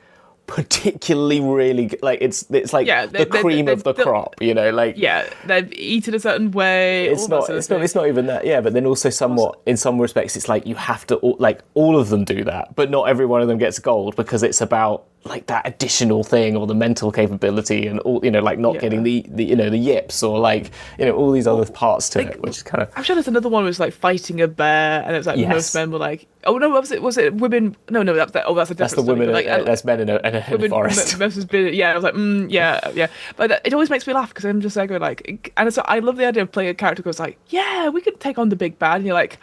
Really?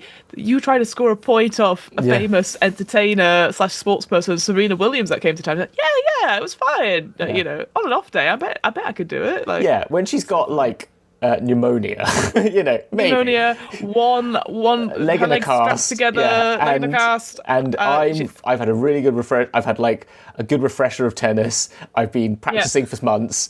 Maybe, but on a good day, both of us on a good day, it's not happening. 100%. Yeah. So funny. Well, the only way you might win is if they double fault. That's the only way you're winning a point, isn't it? But even then, that is incredibly rare. But then the counterpoint to that is there's a whole thing going about in the Formula One community, because there's like two Formula One drivers that are both like Piastri and Norris, and one of them is like getting in their head, and the other one is just like cruising on by, and they're saying they're doing the Federer thing, and Federer always says that, talk about tennis players, about like, I only won 54% of my matches, of my points. I only won 54% of my points, but I still won.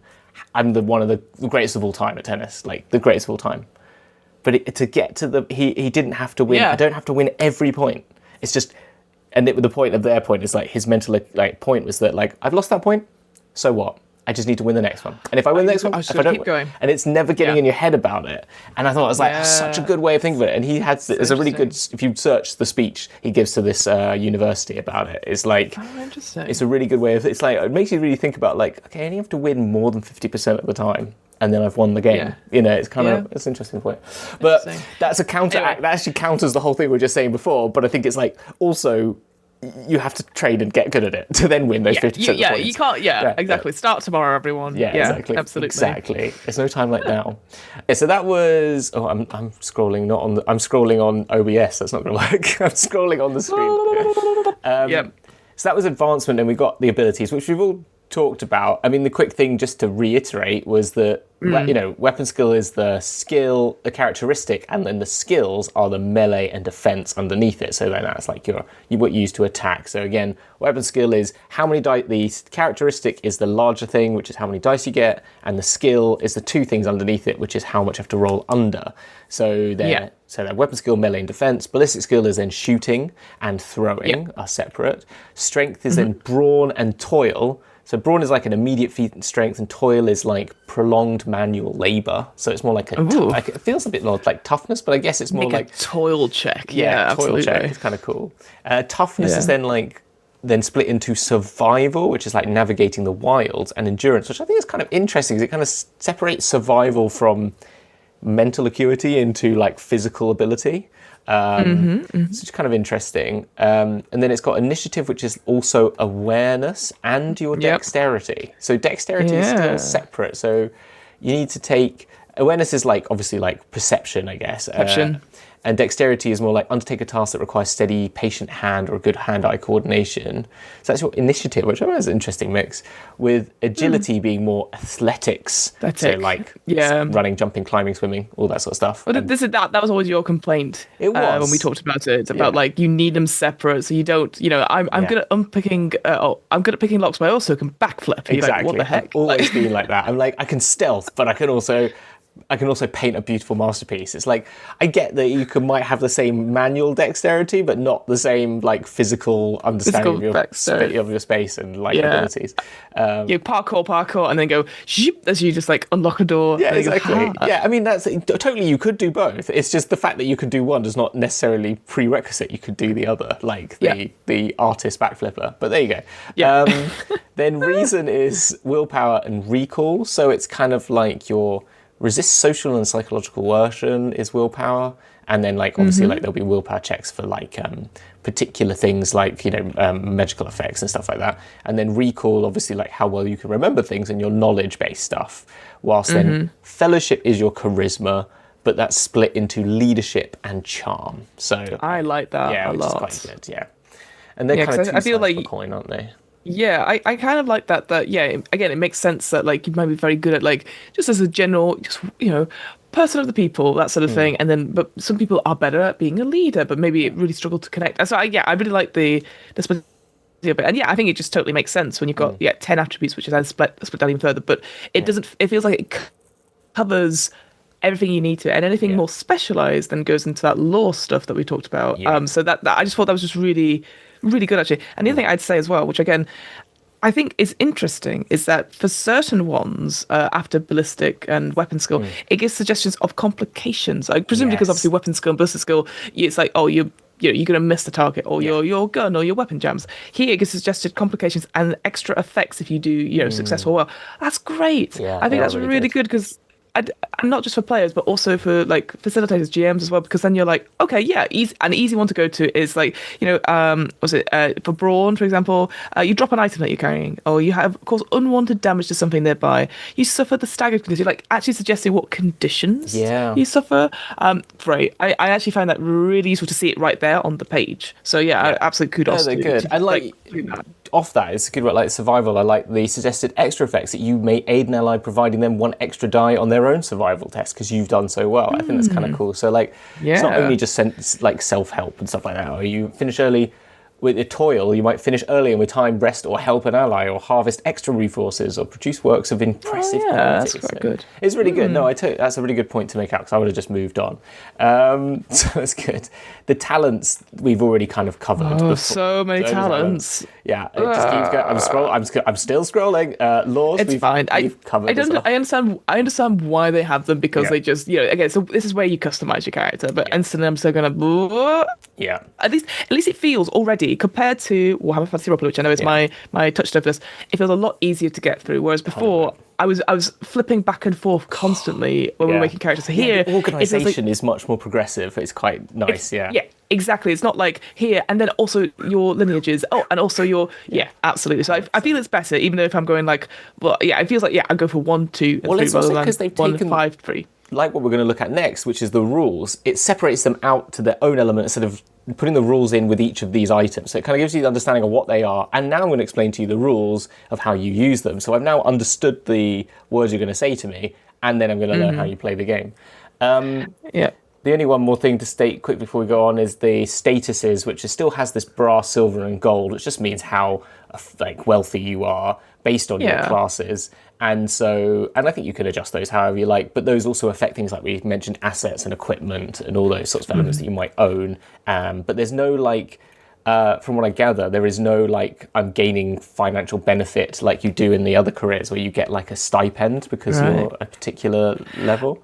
A quick question then, just to you on status, because there's like, again, my touchdown for this would be Call of Cthulhu, like the appearance in quotation marks, where basically that's like depending on your upbringing or your education, I think it is, how people are likely to treat you. So obviously, if you've got a low appearance, you're more maybe more working class, and then higher up, obviously, it affects situations. Would this be the same thing as well, that your status may make it easier for you to get into places? Or 100%, I think that's what it's using it, and as it seems, there is no fight. There's no money in this game, from what I gather. Oh, thank you. Yes, right? absolutely. From what I get is that it is literally like you have a brass level. If you want to choose what weapons you can buy things in the brass cost. So cost is, it says brass, cost is silver, cost is gold. So that's great. Oh my god, so amazing. like you can just choose what you want. There's no like, I've got 10 gold or 100 gold to spend. It's like I could buy anything that's in the brass category and then and use that for now.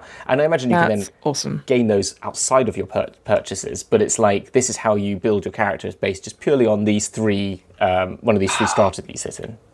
I didn't even consider having your status like limits you, but that's great. I mean, again, I can imagine as the facilitator, you might be like, oh, I'm going to reward you with something. Here's like a weapon or a piece of equipment that is one station higher. What a great way of doing that. Oh yeah, that's so much easier. I don't want to care about like how much coin I have and like be money motivated. And so because then it just becomes again more video gamey. Like, well, I'm going to have this much and then I'm going to sell this. No, really I like that. It just absolutely just streamlines it. Really cool idea. Because I think like as well it states here, like when you're looking for assistance, food and lodging, you don't even have to think about like, oh, it's going to be like for the GM, like, oh, it's 5 gold. It's just like, okay, you can stay here because you're a silver level. You stay at this kind of place. Do you know what I mean? So like food and lodging, it'd be like service, overnight lodging. For brass, it's the common room floor with a post for your mule, the hay bales in the barn. For a silver tier, it's a small room at the inn with stables for your horse, barrack with the state troops, or a gold tier, the master bedroom to yourself with a shed for your coach, clean bed and no mites. So it's like, that's it. It cuts out all this, like, how much is it? What have I got? Keeping this tab of this false economy that you've got to fit. It's just quite simply like, you work with, how much money you would probably have as a person. And that doesn't mean, and I think you could then work that as a group, that you're gaining, your status could be going as a group benefit. Like you could say, well, you're all making money adventuring, you're at a silver level of ownership. So as a group. And you could, or like, hey, you could take the opportunity to go gold tier tonight, but you're probably going to eat brass tier tomorrow. Do you know what I mean? Yeah. Oh, that's so much easier. Again, I think because there's this weird thing where players love like shopping and dealing with like haggling and stuff like that. But obviously that's really boring for the game master because you just want to get it on. You just want, it's like, okay, what you're really wanting is to have negotiations or chats with weird, silly NPCs that I've come up off the top of my head. And I can do that, but there's nothing more boring when you spend the whole session doing that. So I like how it's just like, you're already guaranteed these things. And it just means, like you said, we're cutting out the boring bits. This is the movie, the cinematic thing.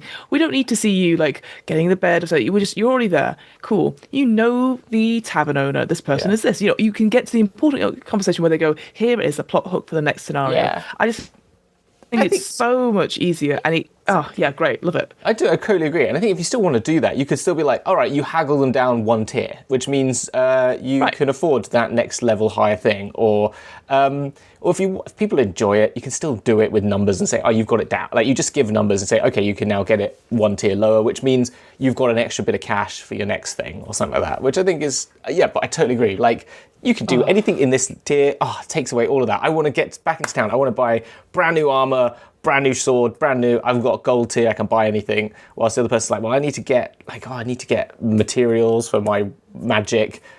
You can afford that. There's no need to like keep count of all that stuff. So it's definitely brilliant. It's just streamlined everything.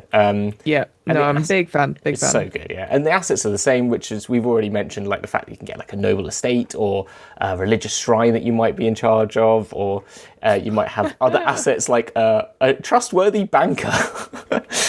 I love that. You have your own trustworthy banker, which I think is great. But that's sort of it. But this is now the rules. So yes, probably the bit that everyone's eager to know about. And I will say just quickly, I appreciate this is a player guide, because not often I'm like, well, I like having the rules first because I want to know what it is. But actually, if this is, as you said, this is like the player's guide and the GM's guide coming later, I like how it's like, right, cool. We spent the first 100 pages, which seems a lot on character creation, but this is a lot less than that was in Warhammer Fantasy Roleplay. And like you said, the rules aren't like dotted around willy-nilly. Here, I'm like you said, like deliberately, it's like, hey, all the stuff you need at the beginning, but here, chapter 5 rules. In my head, I know they'll probably do like a reference sheet like they normally do, like here's the rules, and they're not that complicated as from what you've told me before. But I just wanted to appreciate that the organization of this book, it's so much better instantly, so I don't feel overwhelmed or trying to flick around. Like it's easier to find overall from 100%. A quick glance. Oh yeah, it's so much easier to like get around the whole. I feel like it's the mothership one that we looked at recently. The idea that I loved about we looked at the 2 different variations they made on that book, from their alpha beta book and their book that they did their final version 2 or whatever. The first edition. That that way that it went through the character creation was like so streamlined. You just follow the route and you're building yourself a character as you go along, and the rules are kind of being given to you. But I like how this kind of takes you on the journey. And then suddenly it's like, now that's how you play the game. And you're like, oh, I've already got my character. If you want to just get the rules, it's all in one place. Yeah, I totally agree. It's really, it's really amazing. Well put together. Really well put well together. Well done. Really good job. Well done, C7. Well done, C7. So you've talked a bit about how these dice work, but it's I think the simple thing is it's D10s. So those are nice little 10-sided dice, so good dice. And you have dice are sometimes added or removed from the pool before a test when unusual circumstances benefit or impede the testing character. So you always, whenever you're making a test that uses your characteristics or any of the skills underneath those, then you will make a roll, which is called a test. This is just for anyone that doesn't this. If you have beneficial circumstances like corroborating intelligence or a useful vantage point, you may apply a 1 additional dice, because, as I said, the characteristics say strength, you might have a 4 in, but because you've had a hearty meal for the day or something like that, you know what I mean? Or you're well rested, then maybe you'll get a +1 to those dice to use. But that still means you've then got to roll under the number that's under the skill. So let's say let's say strength, it's brawn, because I'm going to lift a heavy load. I've got 4, and then my brawn level is 5. I've got 4 dice to roll, and however many I roll of those D10s that are under 5 is considered a success. So if I have an additional dice, I've got 1 more chance to get a success, and the others are failures.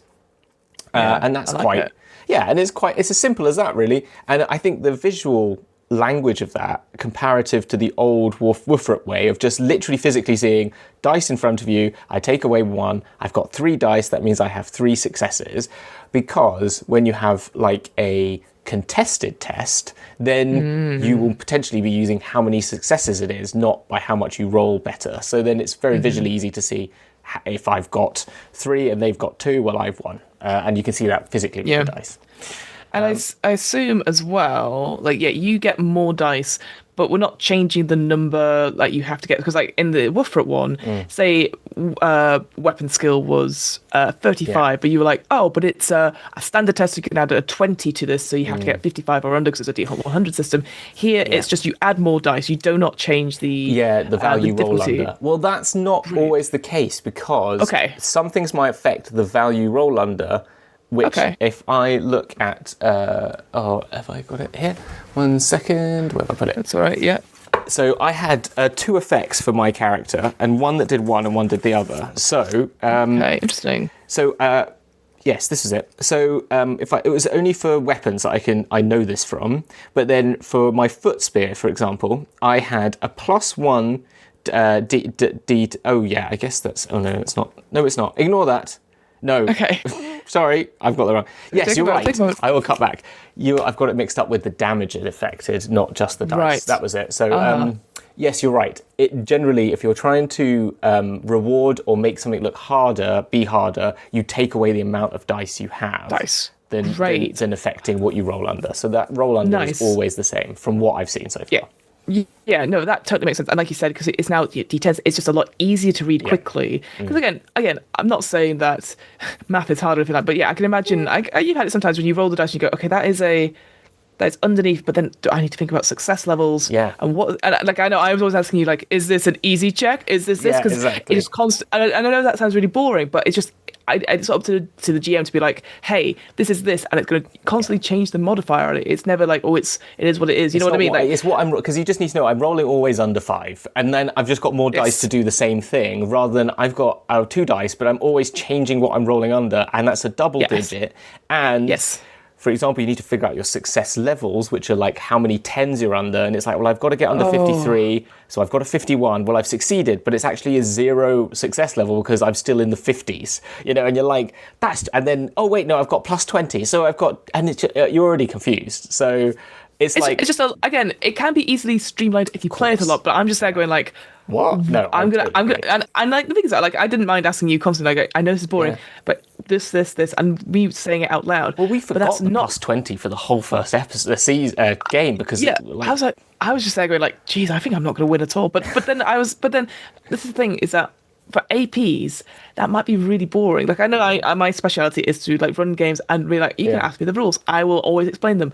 But I feel like this, because it takes an extra couple of seconds job. If I'm asking every single time, it's just the fact that the baseline roll requires you to add 20 to all your abilities is ridiculous, because the baseline roll should be your ability. So they should just make your abilities all plus 20, and then it's like, for a hard, it's a minus 20. Yeah, that would be better, because then you would be thinking about it rather than constantly having to remind yourself to add 20. And ask people, and then be like, is this, you're always interrupting. Because then you could just always be like, unless I'm told, it's always what it is, would be a much better system than having to double check. You're totally right. Yeah, exactly. So so I like the system already. Because then again, it always goes back to that person. It's your dice pool. It's not, you're not that external, like, ooh, in the circumstances. So I think that's great. And and D10s as well. You're not having to, and again, I appreciate it's not a hard thing for everyone, but like, I always used to like make sure I got different dice for the 10s and the units. Here it's just like, okay, it's just all, you're just looking for a single digit. Like, you're like, oh yes, I've succeeded. I've gone under 5 twice. Great. And be able to do that. Really love that. I think it's great. It's really good. And streamlining dice rolls is quicker to getting into the rest of the game, isn't it? So that's the thing. You want to make it a dice roll that supports you and gets you there quicker, because then you can be like, oh, I succeeded. Oh God, I got success. There's nothing more annoying than, have I succeeded? Then yes is so much better, because a D20, I need to roll under 90. I've got a 20. I've freaking done it. You know what I mean? Or I know what's the AC? 14. I've got a 15. Yes. Not. 10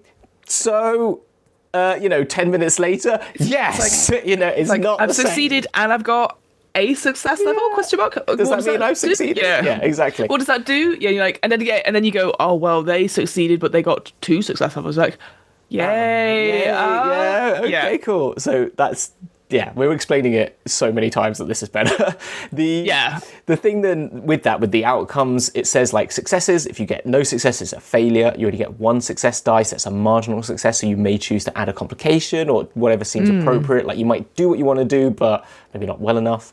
2 successes, you've done it. You've done what you need to do. And 3 plus successes, you've totally succeeded, and you might get a positive effect from that. So very easy and simple for the DM to be like, at least it's nice, because 1 success means you probably will get through. It's a failing forward sort of system as well. I quite like that. It was still whilst there still always is a you've definitely failed version, and I think you can adjust that however you like, as DMs always do. And then Grim and Glorious, as we mentioned, is the advantage and disadvantage. Ooh, and I'm just reading this now. Yeah, it's a fun system. It's like you roll your dice, and if you've got Grim, you re-roll your successes. So you you keep your failures, and you might lose your successes, and then it's the other way around with Glorious, is that you keep your successes, but you get to re-roll your failures. So if you roll amazing, it's fine, But if you got you've got to get under number 4, and you have 3 dice, and you rolled like a 2, 4, an 8, but it's a grim. You have to re-roll the 2 and the 4. You have to roll all your success. Yeah, it's so horrible. I love that. That's horrible. Great. It's you're like, I've done so well. You get to see how well you do, and then lose it. I think that's. I really like that because it's always guaranteed that you will not have those successes. Oh yeah, I love that. And the same, and I like the names Grim and Glorious. That's such a cool what a great way. Obviously it supports the system. I really like that. That's again, and that's easy to know as well, because usually advantage disadvantage means like, oh, you roll with 1 less or 1 more. But if your main dice mechanic is just adding or taking away stuff because of your lore or your trapping, all the stuff that supports you, it makes sense going like, you're gonna re-roll. I love that. That's so cool. It's really good. Yeah, it's a nice system, and it's just using that visual part of your dice to really see what you're doing, and it's just using it's just maintaining that system, which is always good. Complications, it quite says, like, if you have to spend expenditure or obfuscation. I think these things are quite obvious, what kind of complications you might add, or total successes you might add. Like, you gain a bit more extra information if you did really well, or you might, do a little bit more damage you might offer, so you get like +1 to your damage, or you get maybe a free attack the next, like a free simple attack on someone nearby, or something like that maybe, or you could... There's so many easy ways that you could do that. And then the opposed test, I already mentioned, which is that it's just about getting 1 more successes than the other. Less than the other. Yeah. And I think you could play that however you like as well. I was going to ask, what happens then if it's a stalemate? What if you both get equal? Does nothing happen? Do you know? Attacker... here we go. I will double check this. So ties are broken by whoever initiated the opposed test, whoever is attempting to change the current state of affairs, or whoever has the highest skill rating. I think in my mind, what we played when we did the attacks, if it was attacks, go to the attacker. So if you attack and it's equal, attacker will still will still do the attack, which is they'll break the thing. So beat sort of. So as in like the person who is doing the effect. So again, if it's an opposed strength test to grapple someone, you would grapple them if you meet it, which I think is fair because you're probably looking at an average of 3 to 4 dice. That's not a lot of dice to play with. That having a meet to beat makes it. If it was meet to fail, you would fail so much more, I think, than the way it would be because of the limited amount of dice there are in the game, and it's not. I will also say but if neither character generates any successes, there's no tiebreaker because they both fail. So that's good. That's important to know as well. So I absolutely agree. Okay, that's okay. Yeah. That's that. Again, straightforward enough. Like I'm like, if they get, it's always good to the attack. It makes sense. They're being proactive. Okay, I like it. And you've got and it has these opposed tests that are like combat is an opposed test. So you would make a melee attack, and the monster or other character, if it's the PvP, would then make a defense roll. So you have like a defense to parry or an athletics to dodge. And I think you can. What I like about those as well is, as the GM at our table said, like if you've got an answer, something you think you can honestly utilize to say, I'm gonna distract them. To defend, like I want to use my ability or stealth to quickly hide, then maybe you could utilize that to try and get, which is kind of like, it's still a part of the athletics because it's still under the agility part for athletics and stealth, but I think that's quite a fun, like you could maybe argue, well, I'm sort of hiding, I want to just make an opposed test that I'm hiding so well they actually do miss me, or they misunderstand where I am, or something like that. I don't know you'd use that as like all the time, but I think if you've got circumstances, I think those things can come in, I think, which would be quite... Okay. Yeah.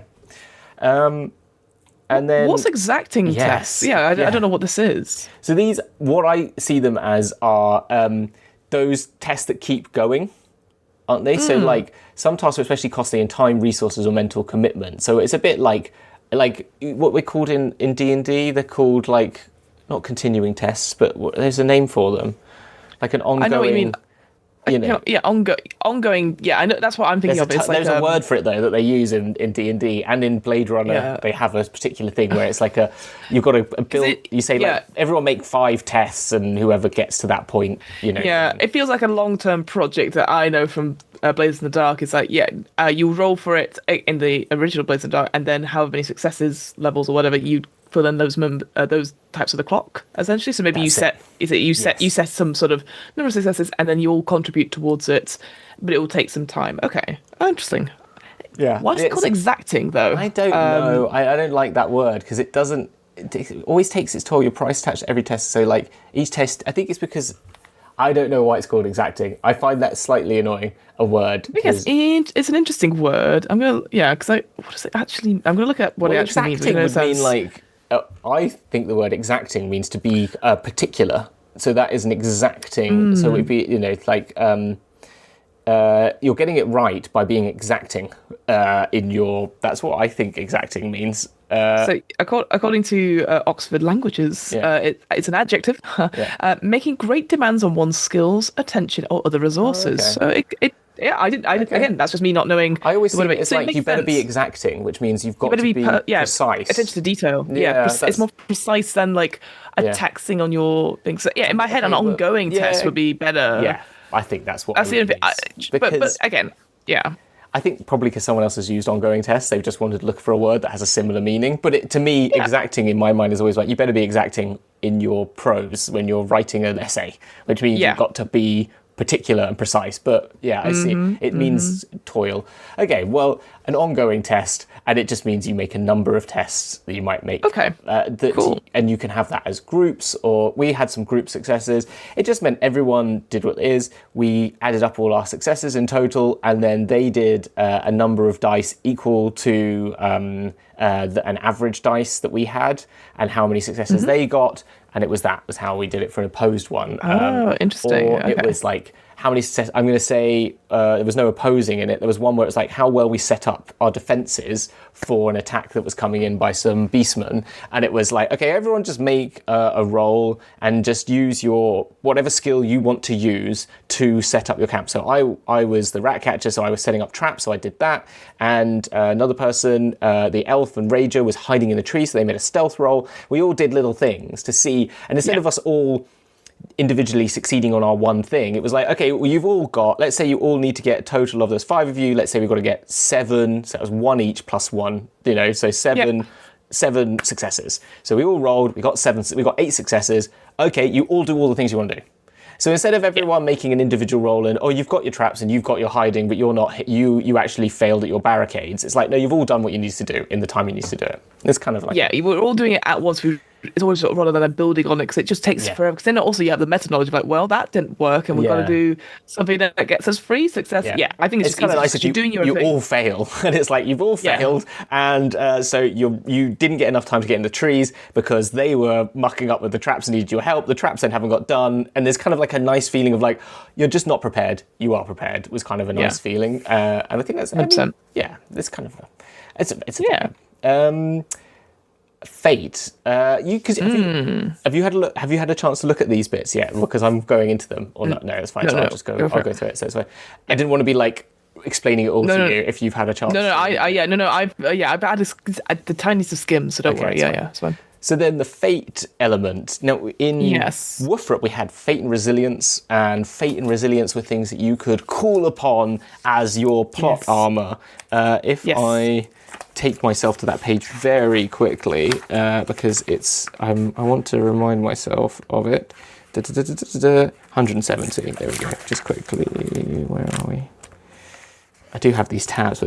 So fate was split into fate and fortune. So player characters have a destiny, while their ultimate future is a mystery. There is no guarantee it'll be glorious or heroic, or even pleasant. So they're seemingly fated for something important. So it was this kind of idea that you've got this sort of plot armor. So fortune might mean you can re-roll a failed test, add +1 SL to a test, or add the start of the round, which is kind of what fate is now, whilst the other fate in this was die another day. So when you die, instead of dying, you are washed up on the shores of the river like the next day because you fall in. Or how did that miss? You completely avoid the incoming damage by some extraordinary fluke, such as slipping just as a blow is about to connect, or the building crashes down and the rocks break. You're under in a tunnel and the tunnel like splits you from your foe. So it was kind of like super.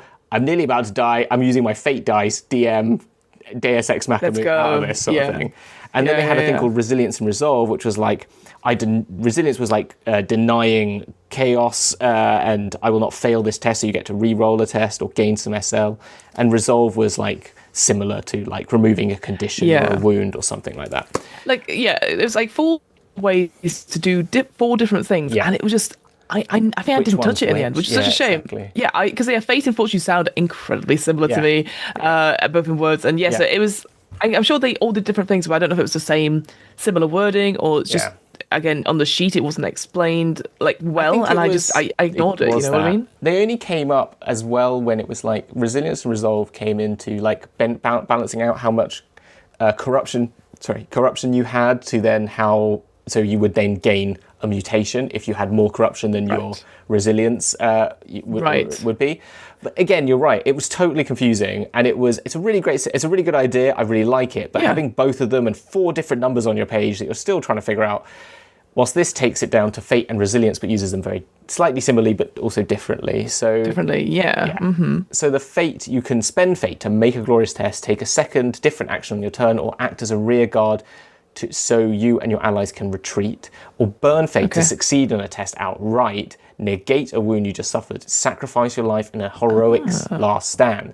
So spending fate is means that once you've spent it, it will return at the end of the day, whilst when you burn your fate, you reduce your actual fate rating by 1. So you may burn fate even if you spent all your fate for this session. In this case, the penalty of how much fate you can spend applies from the next session. Have I missed that wrong then? Okay, so you spend... Yeah, no, because you get a certain amount of fate per... So your fate rating determines how many times you can spend fate each game session. In an unusually long session, like an all-day marathon, you might do it. But I believe that burning fate means that you've permanently reduced your fate. Reduces it by 1. Yeah, that's exactly right. Yeah, so you burn your fate means that the next session, you don't get any more fate. Like you say you've got 4 fate as your rating. If you're spending it, you'll gain it back next game. If you're burning it, you're only getting 3 back next time if you burn 1. Exactly, which I really like that a lot. That because the burning fate, succeed on a test outright, negate a wound, you just have to sacrifice your life in a heroic last stand. Very cool. Yeah. Also, for both spending and burning, 3 different things for each one, but also that's it. I mean, talents and I think lore as well can add stuff to spending fate, but it just makes it so much easier that this is the baseline for each of these things, and you're not going to get, and they're all, like I said, they're all different, and you can re-roll. I like that. I like the idea that I'm going to use my resource. We need these tests now, and then I like that a lot. I think that's a really cool way of flavoring it. Yeah, the only thing I think what it shows the subtlety in what game they're trying to make again in this sort of like more grim storyline is that one had the sort of comedic like comic book. You will wash up in the river. Do you know what I mean? Yes. Like, you've got stabbed. Dave, Dave's dead, and then it's like, ta-da! The sort of James Bond-ifying of it. The sort of like, and it's kind of like you still survive, and you're going to keep going, and the game can keep playing on. Whilst this is slightly trying to go down this more heroic sense of like, you don't survive the death, you go all out swinging and die, sort of thing, for your allies. So it does set a slightly different tone. Just in those 2 things, I think.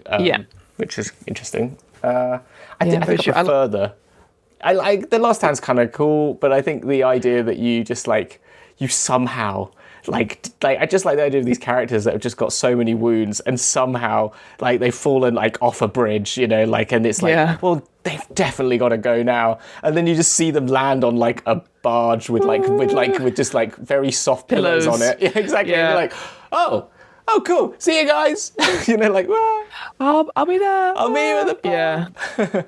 Yeah. I do like the suggestion in the last stand here about when you burn your fate, and obviously you go out, but it gives you examples of what your death means. Like for example, it's not just like you win in battle, but it's like your sacrifice moves an elf prince to aid your allies. You ask the gods to perform a miracle. That sort of thing. I think that's really, I think it's really cool. Like it's not just like I'm just going to fight to the death. I think that you can be very creative with what your last stand, like what you go in is if you burn your fate. I think that's really choke cool. Point is a classic. It's just like as they're running away, it's just like. You're just like the hordes of rat people are coming at you, just like no. Exactly. Yeah. And so it's quite Yeah, it's cool. It's very cool, but it's like it's just a different tone. It's a different way. Yeah, different tone, which is absolutely fine. Yeah. And then we come on to combat. Now, combat is slightly different. You've probably played games which have zonal like things. Yeah, I think I believe. I remember Blade Runner has zonal combat as well, which is like a close, near, average, and far, or something like that. I can't remember what they are. And it has a similar thing in this. And there's still ambushing things, which we get tests for. We had this where we could ambush the people that we were doing, which meant we got a free round of attack before and then we went into initiative-based combat. But a battle starts when someone reaches for a weapon, starts channeling a combat spell or signals hostile intent. Every character in the fight gets 1 turn per round. Each turn, every character takes 1 action, an attack, along with 1 incidental action like moving into an adjacent zone. To determine the turn order, split the participants into 2 sides of the conflict, the player characters and their allies and everyone else. By default, the player character's side goes first. The player collectively chooses the order in which their characters take turn, which can change from round to round. A character must complete their turn in its entirety before handing off to another character, which is fine.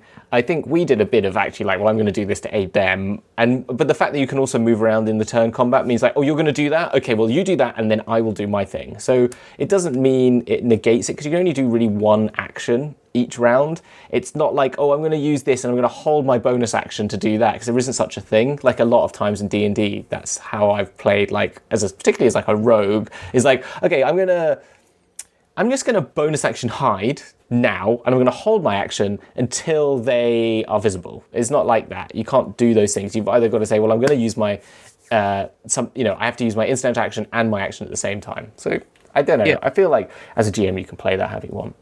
You know me. I'm like, as soon as combat comes in, my eyes do glaze over a little bit. But I do feel with this system, it feels a lot easier. The zone stuff and all, it's just, I think it's a little bit more streamlined, and he gets you to the exciting part. It's not, you're not spending ages like going like, I always skip over ambush in sections because I just find it so boring. But of course, people love having to have the upper hand and all that sort of thing. So I don't understand why we need to put it in and talk about it. But I feel like with the system as we've read it so far, it feels strong enough like to be like, okay, I'm not going to be constantly like flipping my book back and forth trying to find out any particular like nuances, or like once I've got it, maybe I need to look at it once or twice, but then I've got it off the hand, and hopefully everyone else should get it as well. It just seems very streamlined. So so far so good. Yes, so that's it exactly. So so it's probably worth let's explaining then how these zones work, because I think it is really nice. It is streamlined, even though it is slightly more complicated if you're not used to it, but actually you realise very quickly it all works together and ties into things. So there's a picture on screen now which shows you a battlefield. You can draw it up however you like, and I think just think about your maps and like, oh, okay, well, there's maybe like, I might make something further away because there's a tree line there, so maybe my zones get smaller around the zone because it's like moving through difficult terrain might mean that those zones are smaller or less things can be in it. But it's really, the way we played it was very theatre. There was a tree in the middle and we were in like a clearing, and so it was very theatre of the mind, but it very much looked like this. And you sort of say, well, I'm going to choose what zone I'm in. I want to be near the front, I want to be in the back, and it allows players to sort of determine their sort of locations front to back of like order in terms of like who's going to take the attacks first, and where you may want to set charges or traps or something like that. You trap a whole zone. You don't trap like, as an area, you as in like 30 feet or whatever. It's a whole zone that you would trap, and anything that moves into that gets attacked by the traps, and the traps might have a particular number of charges or something like that. And then how it works is then once you've taken those positions, your range on your weapons is then put down as to what its range can be within these monikers they have of close, which is like melee attack, short range, which means you're in the same zone, medium range 1 zone away, long range 2 zones away, extreme range 3 zones away. So for example, I had a dagger which was close, meaning melee, foot spear, which means I could use it short range, which means anywhere in the same zone I can hit anyone with that. And then I had a sling which had medium range, which means I can hit anyone up to 1 zone away because that's a range weapon. And that's so the foot spear I could throw as short range, and I could sort of like whack it around is kind of the point it was making. Keep people away from you. 100%. And it kind of means that and when you're using your movement within the turn, so your speed, Slow creatures, so you have slow, normal, and fast creatures, depending on who you are, can move within medium range each turn, but cannot use the maneuver action to run, charge, move quickly, or move carefully. Oh, interesting. So Okay. you can move into another location, but you can't then gain these benefits of charge, which we'll talk about. Normal creatures can move to a location with medium range each turn and may choose to move an extra zone with the maneuver action. So that means you're using another action. You're using your action to go again. Which one of those maneuvers, just to get ahead of the game, does mean charge, which is, so you have run, which means I can move into another range, I can move further, but don't do another action, or I could use charge, which I'm going to charge in and get an attack. And you get certain benefits for particular classes, like the horseback class, because you're on a horseback, you gain, like if you charge, you get additional dice to do damage, for example. Okay. And fast creatures can move to a location within long range each turn and may choose to move extra zones with the maneuver action. And cavalry flyers and most monstrosities are fast. So that's the cavalry item I was mentioning. So someone on horseback. Okay. And then just to clarify, you might have already said this. I'm just trying to work it out myself. So your combat actions, it could just be one big thing, which could be maneuvering. Yes. But then to get a second action, as it were, you would spend either fate or a talent would give you. Yes, that's possibly true. Give you 100%. So usually, so you like again, it's just very simple. Like you move, usually you just move there, but you're like, I need to get in there and just go, or the ambush gives you an extra thing. Okay, I think that's what. Yeah. Again, just double checking. It's not the nebulous like, oh, you get a big action and then maybe a smaller action. No, like you've literally got these main actions, and those combat actions then are sort of moving on. Then are like you can make an attack, you can use an aim to gain benefit one dice on your next attack you make. So you're going to use this action this round to aim, and then I'll get one dice additional. Attack, just do a standard attack. Help someone else by offering them dice which gives them one dice for their upcoming test. Improvise, just use one of your skills, spells, and abilities. You just go, can we get a suggestion? You shout across the battlefield.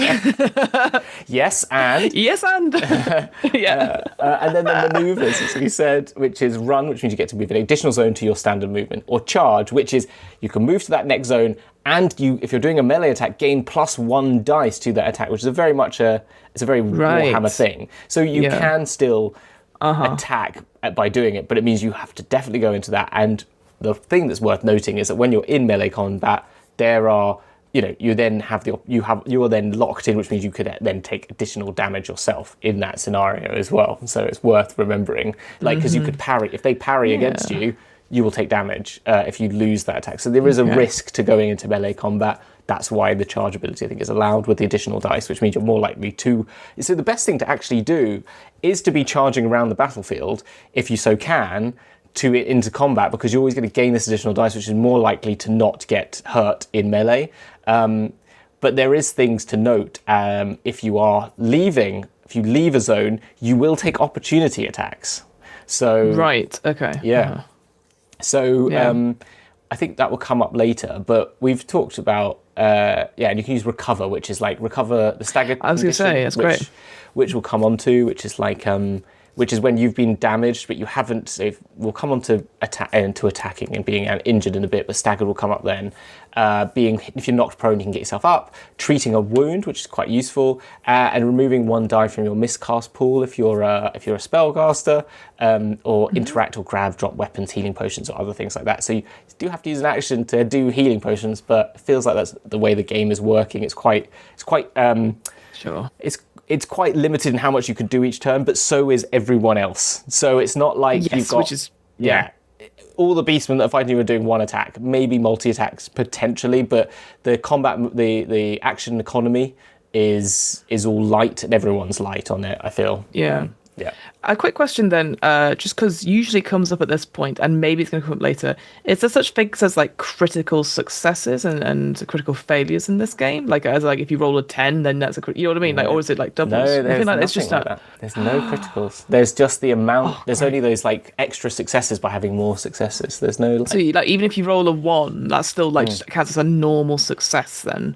Okay, great. I mean, like it keeps it easier for me because I'm like, you just get a 1. That's a well done. You like it looks really cool. You know what I mean? I'm just wondering in terms of like damage or anything like that. You Yeah. know, that's the only thing. But yeah, okay. So far so good. Like again, like I said, sometimes combat for me just like goes over me like a water in the shower. But I think yeah, I so far I'm like okay.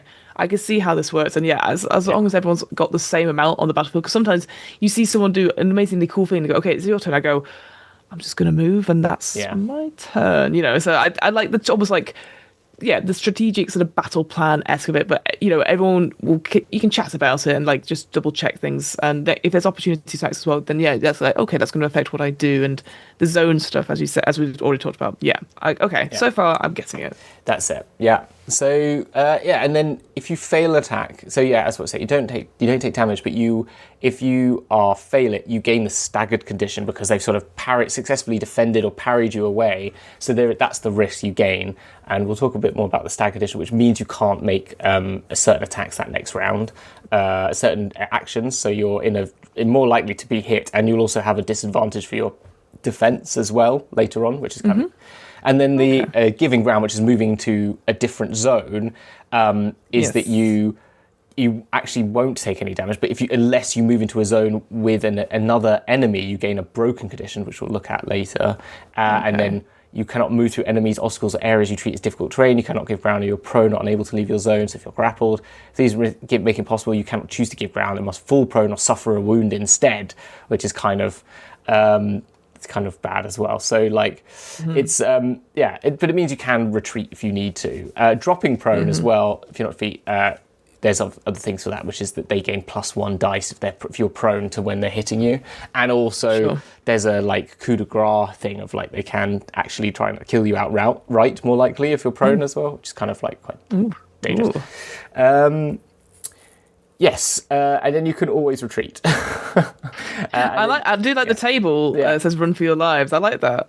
Yeah, exactly. It's quite fun. But you still might fail if you roll a d10, and what it says for each character that fails, roll a 1d10. So you go. So you add them together. That's what it says. Yeah. It's a group check in a way. I was like, I was gonna be like, how do I get 25 plus on a d10? Yeah. No, you everyone rolls it together. Okay, interesting. Yeah, so that's fun. I like that. Yeah, it's good, isn't it? So it means you still might not get trapped by it, but if you don't, you'll be captured by the enemy, which is quite interesting. Well, again, it makes it that sort of thing where if you're going into a combat and you're like, okay, we might not win, but you're like, gosh, I mean, there's 4 of us, so we're at least going to get mocked. Perhaps, if we all roll ones, but even then, like anything higher, like it's going to have a consequence. Can we, again, narratively, can we sort that out? So I quite like that as a nice prompt. Again, would you use it all the time? Possibly not for every random encounter, but I kind of like it. No, I kind of put those narrative, like climactic battles where like we can't win, we've misjudged this badly. Let's go, and then you then. Sorry, I was going to say it just allows you that opportunity to run headlong into those horrible things that you're saying. Yeah. 100%. Yeah. Yeah, I like that. I really like that. The other thing to say about successful attacking and then injuries, because we're going to come on to that, is the amount of damage you deal is based on like your successes plus the damage characteristic of the weapon. So I've got a dagger that's 2+ damage.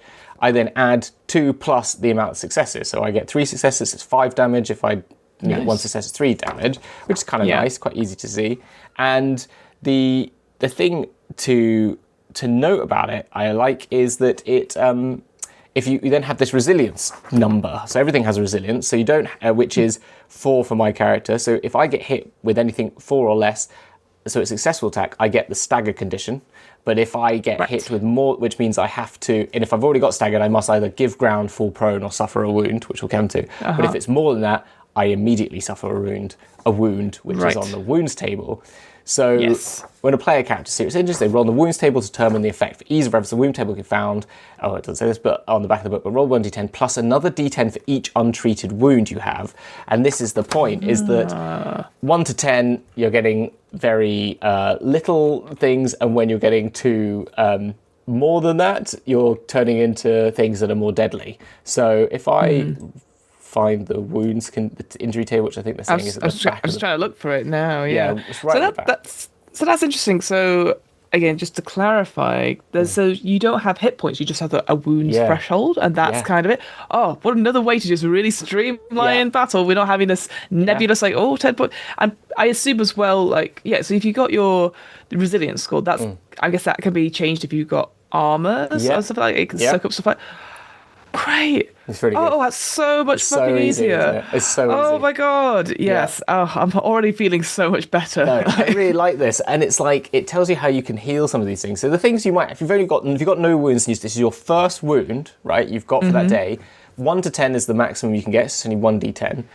All those things up to 7 are healed by catching your breath, which you could do in a turn by taking an action the next turn. Oh, nice. So that's superficial injury, nicked arm, battered leg, stomach blow, a gashed brow. So like a cut to the forehead. So it's just you can just catch a breath, cover it up, and you're healed. That wound is gone. So that's kind of nice. There's only 3 in that top 10, which is shaking grip. So you've taken shock to a temporary nerve damage, leg spasm, someone's hit your leg, or crushed rib.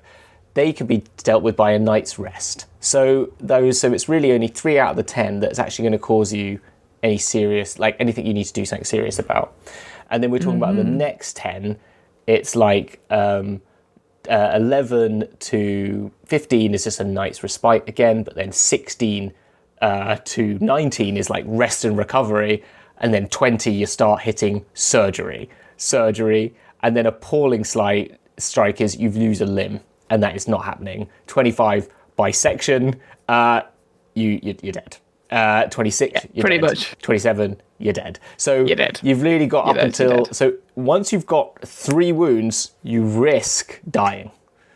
Basically. Okay. Oh, interesting. Yeah. Okay. All right. Yeah. I like it. Again, it feels a little bit more streamlined. Again, it just means everything counts. It's not like, yeah, okay, you can rush into battle, but if it just poorly goes and then you get like a wound, you're like, oh no, or the stacking condition, sorry. You're like, oh, shoot. So it's a little bit more, it's just easy because, again, you're not thinking about numbers, but also it makes you think a little bit more about, maybe there's a bit more planning, but then the planning is simple. We're not spending ages around going like, oh, I'm going to roll this for ambush and this, and oh no, it's gone wrong. So it's so much easier. No, it is. Honestly, I'm gobsmacked about how much easier, because again, it doesn't look like it from the book, and then maybe it's actually my own biases from Warhammer Fantasy Roleplay, where I'm just like looking at this thick book going like, oh God. And also, again, I said this earlier, is that the character sheet had all the armor and all that rolling stuff on the other side of the page, so you were like, I'm going to have to constantly flick back between what I can do like to attack, and then, oh God, I'm getting this damage, Yeah, exactly. And I think that's it's the whole system is working so well towards this goal. And I think the thing that we're kind of picking up on it is that it also makes sense. Everything seems to be at the same level, which is quite good. Yeah. Do you know what I mean? Like, they've streamlined everything. That's the thing. Like, they've taken everything and streamlined it a similar way, which I think is quite nice. And this is good, but it does make it quite perilous. Like, 3 wounds and you could automatically die is quite then your 4th wound, there's not a lot on the table. So it's it's interesting. And I think it makes it desperate, I think, which is quite good. I think it does make that feeling of like desperation in the game. The catch of breath, actually, to note, is actually the least serious wounds cease to be of concern once the immediate danger is past, so you can't actually take an action to do that. I thought you could. I thought it said, I just want to double check that, because it's reading, double check that, because it said attack, help, improvise. There was another one, recover. Remove a stack condition, remove the pro condition, treat a wound. It does say treat a wound. Okay, so interesting. So it doesn't say, so you can use a recovery to treat a wound, but it doesn't say what wound that is. So there's a little bit of... Well, I assume it would be those 1 to 7 like you were talking about. That's the, because could you catch your breath? I see. Oh, go on. Right, so when you treat a wound, if your wound is treated, it no longer applies 1+ dice when you roll on the wounds table for future injuries. In addition, penalties that apply until it is treated are discounted. So it's not healed. So during battle, you can use patching it up. Yeah, so you're patching up. So that's quite good to know. Okay. So you can actually take quite a lot of wounds, so long as you treat them, but they may not be healed. So that's interesting. You've got to do that later. Okay, yeah, so you're pushing through the pain to get through. And okay, again, maybe just needs a bit of clarity then. somewhere, whether it's on these like reference sheets if they come out or anything like that. Yeah. Just to double check, because that's something that's very easy to miss. Otherwise, we were like, well, free and you're dead, or that's interesting. So I would say it also says like you must have like the right bandages to wrap a field dressing or stuff like that. So I think there needs to be a little bit of a clarity about like what kind of wounds healing relates to what kind of treatment you can do in the battle, because I think that's a bit unclear right now, because it's like, okay, treatment, anyone can do a catch your breath one by taking a round, but a night's rest one, you might need someone with some sutures or a physicus, as it's called, kit, and maybe for a rest and recovery, we could at least, you can't do that, for example. I don't know, it needs to have a little bit more clarity on that. Yeah, I think just maybe a little bit more on that. But ultimately, again, once you get there, fairly straightforward. Maybe it just needs that, there's that whole thing about like repeating information 7 times before it goes in. I've read some RPG books recently whereby you go to a random page and it has the information you need on it. It's because it's repeated several times throughout, like saying the same thing. Maybe that's what we need here. It's just a little bit more like just repeating that line or something like that. I think this is the clarity. No matter how terrible, apart from obviously death, the damage is, by treating the wound, you don't add the D10. That's it. So it doesn't matter, but you still maintain the effects until you heal it. So that's what it is. Okay. We choose one like one that's not a night. Well, let's say a night's respite one. So torn leg, blood gushes over your calf. It's a bad idea to try walking until you're patched up. You suffer the prone condition. You can remove this condition by using your free move or the recover action. But if you do so before the wound is treated, you suffer the critically injured condition, which we'll come on to. Which I think we'll have to come on to that condition. But I think it's like your movement will be affected, or like the ears ringing. Until the wound is treated, you suffer the deafened condition, and test endurance to avoid losing 1d10 teeth, which is kind of like bad. Until the wound is healed, you suffer the drain condition for an internal injury. So you might recover. You might make the recover. You still suffer the critical injured condition, but until it's healed, so that gets rid of the critically injured condition. But until it's healed, you still are drained. So there's like effects that are sorted by being treated, and allows you to still get more wounds. So you can still have loads of wounds. So you can actually, so long as you treat them, you can have 20 wounds and still be rolling 1d10s on your wounds category, but you'll have all these other conditions added onto it, which is kind of interesting. Okay. So that's it. Okay, interesting. Okay, yeah, I think that's good. My question though, maybe I'm jumping ahead a little bit, is Hamilton, one of the things we talked about when we did Warhammer Fantasy Roleplay, we talked about combat, we don't know this, and then they're like, let's look at magic, and you were like, no, we're not gonna worry about it because we do not have time. And it was always that mysterious, like, what's over there, Simba? He goes, that is the magic chapter. We will not look at this. That's exactly right. I think, the only thing before we move on to magic I wanted to mention was the stagger condition is you can remove that. It doesn't do anything apart from if you take it again, you have to give ground. And if you recover it by taking a recover action or suffering a wound, and critically injured means at the end of each turn you have to test your endurance. If you fail, you gain the defenseless condition, which means you can't make defense attacks, which means you get minus. You can defend, but you -1 die to your defense, to your roll, or you have to take a wound, sort of thing. Oof, brutal. Yeah, so it's quite makes you incredibly vulnerable, those stagger conditions. And it's unconscious and there's all these other things, and deafened and distracted are what they are. But yes, you're right, Fiona. I can see it's coming around the corner, so I'm pointing out at it, going what's that over there? We were going to suggest we can move over from downtime, because they're very much particular things. There's a whole bit in here about all the different religions and beliefs, and they're very interesting. And they give you different prayers that you can have, which are kind of like everyone can have these favors, which are very interesting and fun things to look at. So maybe we'll do a piece on that another time. But really, a lot of people were calling me to understand magic because, as you said, it was terrifying in the old one in Wolfrup, and it's now much more streamlined. So the things that have not changed are the winds of magic are the same. There's the 8 different colours of winds, not colours, because colours is Terry Pratchett. Winds of magic, and they. I mean, these have colours though, right? That they do have a little bit of colour in them. Colour in them as well. Right. So I think it's I saw it there as well. So.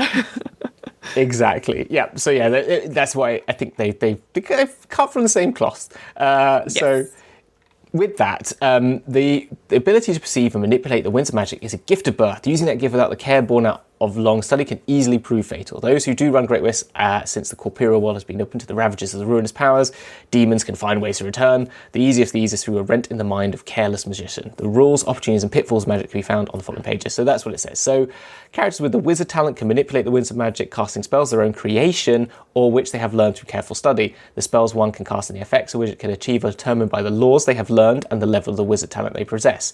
So those things are all part of your character building. So you gain laws that you would learn for the particular winds of magic. So you would earn the law for each wind. So you can choose necromancy or I forgot the other ones. There's light, which is life, and there's battle magic. There's elementalism. There's illusory magic. There's necromancy. What's the other one? There's like metallurgy as well. I think metallurgy was the one I was thinking of. Yeah, off the top of my head. Yeah. And so, but in this, there are 8 wins, but they've split them down, Fiona, into purely necromancy, illusion, elementalism, and battle magic. And so, great. This is okay. So it's, I don't know why, but they've kind of allowed it that you, instead of making it you draw on a particular wind of magic, you draw on all the different winds to create these these slightly different types of magic. Okay. So I thought that was I felt that was against the whole shtick in Warhammer. Yeah, that's why I was okay. So cool. you sort of so it's kind of changed it, which I'm not 100% sold on, but I think it's going down to this thing that they've stolen from me, Fiona. Which is not. C7's been in our Zoom calls and you've gone, ugh. Yeah, they've read my Kickstarter. No, I'm joking. But they have a really cool thing. And I can say it's a really cool idea because I also had this idea, which is having improvised spells. And they've got a system for making up your own spells, which I think is very cool. And we will look at those in a bit. But the baseline things you need to know are there are 4 types of spells that you can create, crafts that you need to learn as a laws, and you can choose which ones they are. And each spell will have a CV, which is a casting value. The CV is the number of successes required to cast the spell. Lower CV are easier and quicker to cast as long as you have any level of the wizard talent and the appropriate law. So the wizard levels of wizard talent that you can buy, like you do with talent, so you use your XP to upgrade your talents. You get more levels. It means you get more dice to cast in your spell. So basically, it's an easy way of managing which is similar how I've done mine, which is the more ability you have in it, the more dice you get, which means the more higher level spells you can cast. So they've basically copied my whole magic system. I'm joking. So it's fine. I won't get angry about it. But no, so, and then they will have a target, a range, and a duration. And that's kind of it. So it's quite simple. A character who wishes to cast a spell must make an exacting willpower test, which requires a number of successes equal to the casting value of the spell or effect they're attempting to achieve. Oh, okay. So that's it. So you literally, there's no particular necessarily opposed tests here, but we might come on to that. Because holding on to arcane power is inherently dangerous, so especially if you are not actively channeling it into spell. Once you have begun casting a spell, you must continue to do so or add 1 miscast die for each casting test you skip if you wish to enter it. So like some of them have a duration that requires you to maintain casting them. And miscast, which we'll come on to if you fail your casting, are sort of arcane catastrophes that can happen to you or people around you. And to do so, you suffer miscast, rolling all the dice in your miscast pool, which we'll come on to as well. So, which is kind of interesting. It's getting a bit complicated because it's not really explaining some of the things yet about miscasting, but we can come on to that. What I will say, and maybe we're about to go on to it as well. So obviously, as you said, we've got the different magic schools, magic winds, and obviously you've got some more set, but then it gives examples of like the like improved spell, like ones that you could do. That's great because again, it's that sort of, like making custom moves or custom spells. Like, we don't want to do something speculative. Here's some examples. You go, okay, great. You could change the name of it or the effect, but you could just take the CV. In my head, it's like, here's your CV, and it's a spell like blah.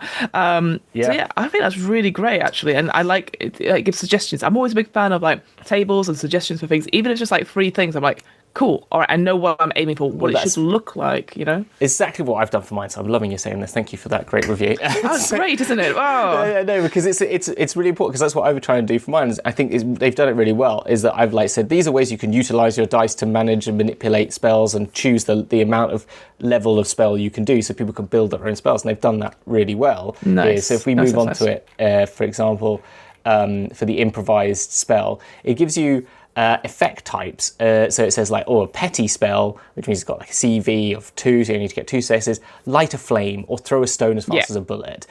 Typical damage, about 4 plus the potency, which is 4 plus the amount of successes you've done. Is the potency. Cardinal will be 4, which is like a mid-range one. Burn with a touch or vanish in shadows. Single target, 5 plus potency or 3 plus potency to a target and others in close range. So it gives you these varying and then a requirement of what wizard level you need to be. And so I like these, and I've done similar. Yeah, it's done it very well. And as you can see, you're hitting wizards are getting a level 4. You need to get a CV of 12 plus. So that means you're going to have to. That's a lot of things. So several exacting. It's an exacting test, right? Exactly. You're just there, your hand is on the. It gives an example of a freezing a lake. Your hand is on the lake. Yeah. You're freezing it, and you can see something's coming towards you, and just prolonged eye contact, Yeah. So, for really example, cool. I'm assuming a character not like mine. My character has 2 reason, which means, but I imagine a wizard probably have something between 4 and 5. So 4 for a reason. So you're going to have 4 dice. If you need to get a 12 plus, that could be minimum 3 rounds of casting. I know you get additional dice as you level up as well, but there's that that feeling of this is going to take ages. And then, because it should take ages. It should take ages because you are. That's the idea. It's a powerful thing. And again, it's going to take a thing on you. And if you decide not to do that and getting the miscast die, love that. I think that's a cool trade-off. I think that's really cool. Yeah, and then the fun things then are the miscasts as well, and the Portent of Doom. So miscast is a rule of 9. When a cast spell, make a note of any die which shows a 9. This dice is added to your miscast pool. If after casting a test, the number of dice in your miscast pool exceeds your level in the wizard talent, this triggers a miscast. So your grasping wizard master select, so it's only 1 at level 1. So it exceeds, so you need to have 2, so 2 in level 1 wizard. Take dice from and roll them, add the results together and consult the table below. If you achieved enough success in your cast table to cast a spell, you may do so before rolling on the miscast table, but you are not required to. So some results on the miscast table will allow you to continue casting, keeping all the accumulated success you have so far. If a result would end your attempt to cast a spell, this will be noted on the miscast table. Once you resolve the effect of miscast, reduce your miscast pool to 0. If your miscast pool contains no dice, you cannot suffer a miscast, even if the spell or other effect would cause you to do so. So that's kind of interesting little thing. So you can still miscast, but still continue casting. So you might get a little effect that affects you. You might take some damage, but you're still able to push through and capture the wins again. So a question again, maybe I've missed this somewhere, but is 9 an important number? Why is it not 10? You know what I mean? Why is it 9 is here? 9 is I believe is an evil number. I don't know why, because 8 is the number for chaos. So I don't know why 9 is. There must be something in there. I assume it's just again, maybe 10 does something. I don't know. It feels very much like we've looked a little bit at the One Ring, right? And that uses D12s. And I think 11 is it 11 is Sauron's eye, so that's when you bad failure. Well, 12 is Gandalf's rune, and that's a success. So I like that fact you're you failed poorly, but you were so close to success. So that's what I was just thinking. Is that the similar sort of vibe, or is that a lore thing? I assume it's a lore thing, perhaps. That's why again, just me being silly, but I was just interesting. Okay, I like it. It's interesting, isn't it? And I like this Portent of Doom thing, which is that when you've just the 1 dice before you're going over your level, you start to have effects happen around you that express to people that you're on the edge of your ability, and so people might use that against you, knowing that you're close to losing it, which might try and affect you in some way. And skilled witch hunters have come to know the meaning of these displays and may quick to target a wizard on the verge of losing control of their abilities because they think that this could be But and I also think this is always something I found really interesting in D&D when we played it, was that our GM would always target the spellcaster and always make a point to target the spellcaster. And understandably, and this may be more of an anecdote, the spellcaster was getting really annoyed. So why are you texting me? He said, because you're really powerful, you can do things. And so I was like, yeah. So ultimately, we as a party need to protect the spellcasters because they're doing big things. So that's why here it completely makes sense that like you say like there's a person that's going to cause the most damage to us like quickly if we let it go off. Yeah, exactly. They're on the exacting timer. We can see it like counting down before it goes off. So we need to deal with that. So yeah, I like that it's made it clear here to the players like, hey, if you're going to do spells, it's can be hard to do, and it will there's miscast stuff, but also people are going to see it and use it to their advantage. And I think that's just to make it clear that yes, you are the threat. So exactly, you are a threat to everyone. You're a time bomb that could go off and create a very bad thing with mixing with like using spells. Yeah, you've done a big strong move, and everyone's gone, whoa, hang on, exactly. And I think, and to further that, you can even play with this further by mixing the wins, which is adding additional bonus dice to your rolls by adding one to your miscast table. So if you're a level 4 wizard, you could just go, fuck it, I'm going to add 4 to my dice pool right now. So I'm 1 away. I better not fail 1. Do you know what I mean? I better not get like a failure because I want to get through this, or I'm just happy to take a miscast because I want to just get to the casting quickly as possible. And so I think that's kind of fun. It allows you to like push. I like pushing rolls. I think they're always good fun. And the fact that you're putting yourself in danger to enact further gain is good little minor bit of gambling for your gameplay. Not gambling doesn't harm anyone, apart from in character. Well, apart from when it does harm people. But exactly. Yes. It does. It literally harms everyone. So the miscast table, it says like. Love it.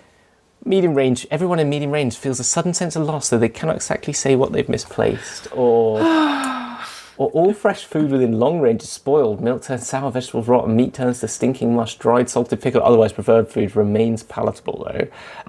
We'll go right up to 28. Magic surrounds you, reading you an illusion drawn from the deepest recess of mind. You take on the appearance of whatever foe you most fear. The effect lasts to the end of battle or for the next few minutes. Or let's go right to the top. You open a rift in reality that leads to the realm of chaos in a zone of the GM's choosing within long range. Those who witness this must pass a willpower test or become fascinated by the strange vistas glimpse through the howling portal. Fascinated. Those who fail are drawn to enter the rift unless restrained in some way. The rift closes only once someone has entered it. That is it. So someone might just end up something has emerged. Oh my god, no. Lush. I will say my favourite one I just quickly read was 13 to 14 on the miscast table was as hideous stench erupts from you. Those within short range of you who, when you roll this miscast, must immediately give ground or suffer a -1 penalties for next test. And then all your fellowship tests are grim until you can next babe. But I like the idea that you go, no, that wasn't me. That was me miscasting. Like, yeah. Oh my god, yeah. It's like I wouldn't want to be in that zone for 10 minutes. For Christ's sake.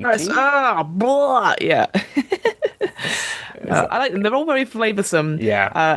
And again, to me, the ones again that we just picked out there feels very much like that Discworld, Terry Pratchett kind of humor, even Douglas Adams kind of as well. I like it, but they're serious. Like the rift in time, and then like was it at the end? Magic overcomes you in a truly spectacular miasma of unnatural energies, ripping your body apart and spreading it to every zone within medium range. You just become red mist, pink mist. Red mist. Great. I love it. Yeah, it's great. It's good. They're really good, and I like magic should be dangerous. I like when magic's dangerous. I think it's fun. So this is all the good stuff. And then the spells are very much what you would expect, really. You get like Fireball, CV3, range long, targets a creature, duration immediate, and you do 5+ damage. Any affected creatures that aren't a monstrosity also for prone condition, for example. But you can give people Fleetfoot to give them a number of creatures up the spell target. So a number of spells potency. So if you get like at least 2 is the minimum you need to get successes to do this. It's actually your last roll. So if you don't get your CV in the first one, so if you get just 1 success, you then hold it on for the next go. It's however many successes are in your final roll is the potency. Oh, great. Okay. So you could say you've got 4 dice. You could have a 4. People could get their speed increased to fast, for example, or Staunch. You reach the Jade Wind and use it to knit flesh and set sundered bone. You immediately treat one of the target's wounds. If the spell's potency exceeds the number of wounds suffered by the target, you may choose to heal one of their wounds instead, though you may not heal any wounds that require surgery. So you treat them, but if you get more than the number they have, then you might heal it. And then it has cool improvisations for all of these things. And yes, flaming sword, lightning blast, wind blast, bilocation, friendly face for illusion, glamour, fool's gold. All quite fun. And then like necromancy. Great names, aren't they? Yeah, I love them. Destroy undead, raise the dead, invigorating vitae, Seance of the Stolen Voice. I mean, they're all good names. I like these. Yeah, and I think again, just to comment back about the streamlining of it. Obviously, I know we went on about like how many talents there were here. This doesn't. Again, people might be like, "Oh, doesn't seem to be many spells," but actually, here's a good base set of spells for each of these 5 wins. But then, the improved like custom make your own spell thing, does the job for you. So I think you've got enough to go like, okay, you're starting out, and also because, like you said, magic is dangerous. You're not wanting to be like, here's my wizard spell list, I'm going to prepare for the day. That's not going to happen. But I like the idea that you've got enough to go like, okay, I know what I want. It's none of these things, but I know what I can do. So I just think there's enough to go on here. And I can imagine later on if people want to do their own, drive-through RPGs, so the third-party material, to want to create their own stuff, they can do. Yeah. So I think I thought it was really interesting because, like, what's it like? Illusion, you have 1, 2, 3, 4, 5, 6, 7, 8, 9, 10. You got 10 spells there. Yeah. And people might be like, that's. I think that's a lot for ones that are dangerous. But then you can then change it to be like your improved spell examples, and so I like that, cool. and they've got a very cool thing in that for creation, control, and divination, which I like. I'm not spells of creation usually summon harmful phenomena, and then you've got control spells of control spur others to fight or flight, and divination spells of sense harmful intent in others, let the wizard know they're being spied upon for battle magic, and then it has the same things for illusion. It has like control. Illusion spells of creation conjure convincing images, sounds, and sensations. Illusion spells of control slip into the minds of others. Divination of illusion involve piercing magical misdirection or obfuscation. So, like, I've tried to do a similar thing in mine where I've said, like, well, this does, like, this empowers, it has 2 variations for each, like, magical aether I've got. And so it's like, one is, like, you can create and destroy objects, right? Or one of them is you can actually empower and weaken beings or empower and weaken objects. And so those are like the 2 baselines. And it's like if you're doing an empowering one, it might do these sorts of things. Empowering object might mean taking your dice roll and giving it giving it additional HP or something like that, or weakening it might remove that damage, or might crumble, like take away something that's in front of you. So I like these ways of doing it, of like there's 3 different variations, and then under those improvised ones it gives you 3 at each of those levels of like what I could cut, like a creation, conjure a pigeon out of thin air for low level, and at the highest level create an illusionary castle after an illusionary person real enough to touch and interact with. And so those are the sort of levels that you get to, and I think I love it. They've worked it really well. I think again it's very interesting because obviously you and I have been talking a little bit about on the DM's book club, like D&D, and how obviously the 2024 they're trying to streamline a lot of it. Like again, we think the books they've done a good job, but nothing revolutionary. Compared to because people are still like umming and ahhing whether to move from 5th edition to the new edition. Like if you're starting D&D now, these books are helpful. Like they're organized better, all that sort of thing. Here, like I feel it's such a good job as streamlined, and it feels like it is a brand new game. I don't want to be like being silly about this, but I'm just like instantly I'm like, oh, I feel a lot more even like, not that would attempt magic in the next AP we do, but I just feel like, oh, I think I've got it now. I'm not worried about, like, again, going back to that initial dice mechanic of like adding things. That's simple. Okay, step 1. Step 2, I feel there's an easier progression to understand what's going on 100%. Compared to stuff. So I feel like it feels, I don't want to say revolutionary because I know that's not what I'm going at, but I just feel like it just feels a lot easier, and I don't feel like I'm being silly because I don't get it, because before I just thought it was so dense, and like I always wondered if that was because there's a barrier to it because I don't know the lore, I don't know this, and it just felt very intimidating from fantasy roleplay, just because I know that the more sessions you play of it, the easier it gets. Here, I feel like it's easy to get. I just realized that was my comparison. It's like, it's almost because something's done what I think Wizards of the Coast were trying to do, Yeah. And I think they've done a much better job of it because it feels like a new game because it is a new game. Well, it is a new game, and I think yeah. Yeah, I just think, Wizards didn't have the guts to do it. And I think, actually, I wonder if... I would love to see how well this does, because I think if D&D said, we're going to make a basic version, Wizards, heck, if they came out with a whole new system called, like, Basic D&D, or, like, a different name, like Dungeons & Dragons Lite, or I don't know, whatever, like, this is done. This is the first time I've seen, since AD&D and Basic D&D from the olden days, where a company has gone into exactly the same setting and said, I'm going to make a streamlined version of exactly the same game, basically. Yeah. I don't think I've ever seen that. And this is so much more streamlined and actually more adaptable in this whole improvised spell thing. It's kind of wild in that sense. And yeah, I mean, we've come to the end of it, and without, so, and I think that's my biggest takeaway from all of this is exactly those things. I know I joked at the beginning of that section of like, hey, don't look at the magic section in Warhammer Fantasy Roleplay because we'll never get to it. No. Here, I'm like, oh, okay, we might get to it. Again, it might not be the focus of a story, but if we wanted to make it the focus of a story, I don't feel like the pressure to then learn lots of stuff. You know what I mean? No, 100%. So much easier to manage. There's no spell slots, Fiona.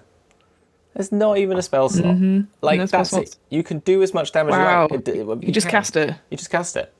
It just takes more time to do harder things, and that's it. And you obviously you can't do. You have to be at certain levels to be able to get to other things, which I don't necessarily know if that's. I think what would be nice is that you could still cast them at the low levels. It's just going to take you a heck of a long time, and it's not recommended. But I think maybe you can go one wizard level up by taking an additional miscast, run. But the fact that you're going to be taking more chances, it deals with it anyway, because the miscast balances out the fact that you may not have the wizard level, because the wizard level basically just gives you less chance to have to roll on the miscast table, because that's how it's balanced out. So I think if you're a level 1 wizard, I think you should be allowed to try something that requires a master level. You're probably going to fail. Yeah.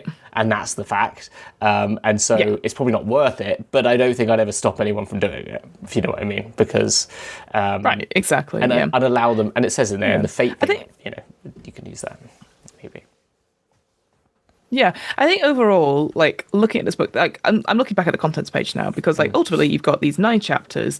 Obviously, we've not covered all of them in great detail, admittedly. And I know stuff like the religion and belief and the old world stuff, those are basically primers. And that's the sort of thing in my head, I'm like, well, that would be a separate book that I would give to players if they want to know more about it. But also, I think it's good. Again, I think it's organized better than it was, and I feel like, again, the only thing I would say as someone in terms of accessibility of handing stuff around the table is that I'd split it up even into more books, which I know printing wise can't do, but character creation stuff, that's just one book in itself. The rules, one book in itself, but they're smaller, almost like handout kind of things, which they do with the I know they'll have a player kit or reference pages and stuff, but it feels a lot cleaner. And I think the writing of it feels better as well. So again, and when was it? Warhammer Fantasy Roleplay came out over 8 years ago. I think it shows great improvement. I think the only comment I would say, like I said a bit earlier, was that Session 0 safety tools stuff. That's something that I think is something that all RPGs need to have.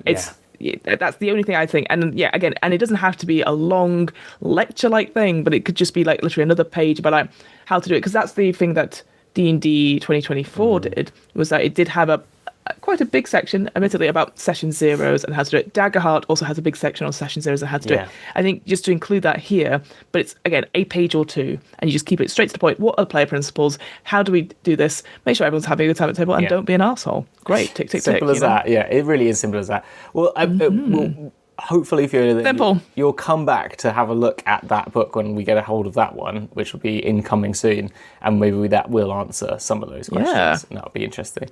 We'll see. I'm looking forward to see what the facilitator guide of this will be. Yes, absolutely. Exactly. Well, that is everything. I have to firstly thank you, Fiona, for your time on this. Thank you for helping me out look through this. That was really appreciated. No worries. Thank you. Very discerning eye upon it, and having another voice to to it because just me going, what's this? I don't get it. Yeah, every so often. Hey, what? Yeah. No, very really, Terry Pratchett of me. Yeah. Well, but that's good. That's what's needed. We wanted to be on brand for the book, so that's fine. And that's true. Where is the particular wording? Can we find you on the internet? That's incredible. I love that. So where, I'm so glad you asked, where for me is What Am I Rolling? It's a twice monthly tabletop RPG one-shot podcast where I do lots of different RPG systems and interviews with game designers, and we've covered a lot of stuff. There is, way back in the reaches, there is a Warhammer Fantasy role-play game, which I did not run. As you can tell, probably I'm not the most experienced one on doing it. I will send you links to it. Yes, absolutely. So yeah, you can go check that out there. I'm also do lots of other stuff on the internet. We do the DM's Book Club, which the audio of this might be on there at some point. We'll see. Which is obviously our weekly discussion podcast about D&D, but mostly other games as well, and what we like about it and what we can do to improve our own storytelling with it. And yeah, I'm all over the internet as well. Just if you look for What Am I Rolling and the DM's Book Club, those are the main places. And just come and chat to us about RPG stuff. That's what we like. So yeah, thank you very and we much. also have another Discord, which I'll put links to in the show notes, so you can come and chat to us there if you don't. Also in my Discord for Theatre Macabre. And yeah, you should go check out everything Fiona does. But that's it for today. We normally have our sign off on the DM's Book Club, but I always say to stay safe in the Underhive on this one. I don't think it's what. But we don't have to do that. So we'll just. Oh, I like that. Let's do that. Okay. Yeah. Okay. So no. Stay safe in the Underhive, right? Yeah, you stay safe in the Underhive, everyone. Bye, everyone. Bye.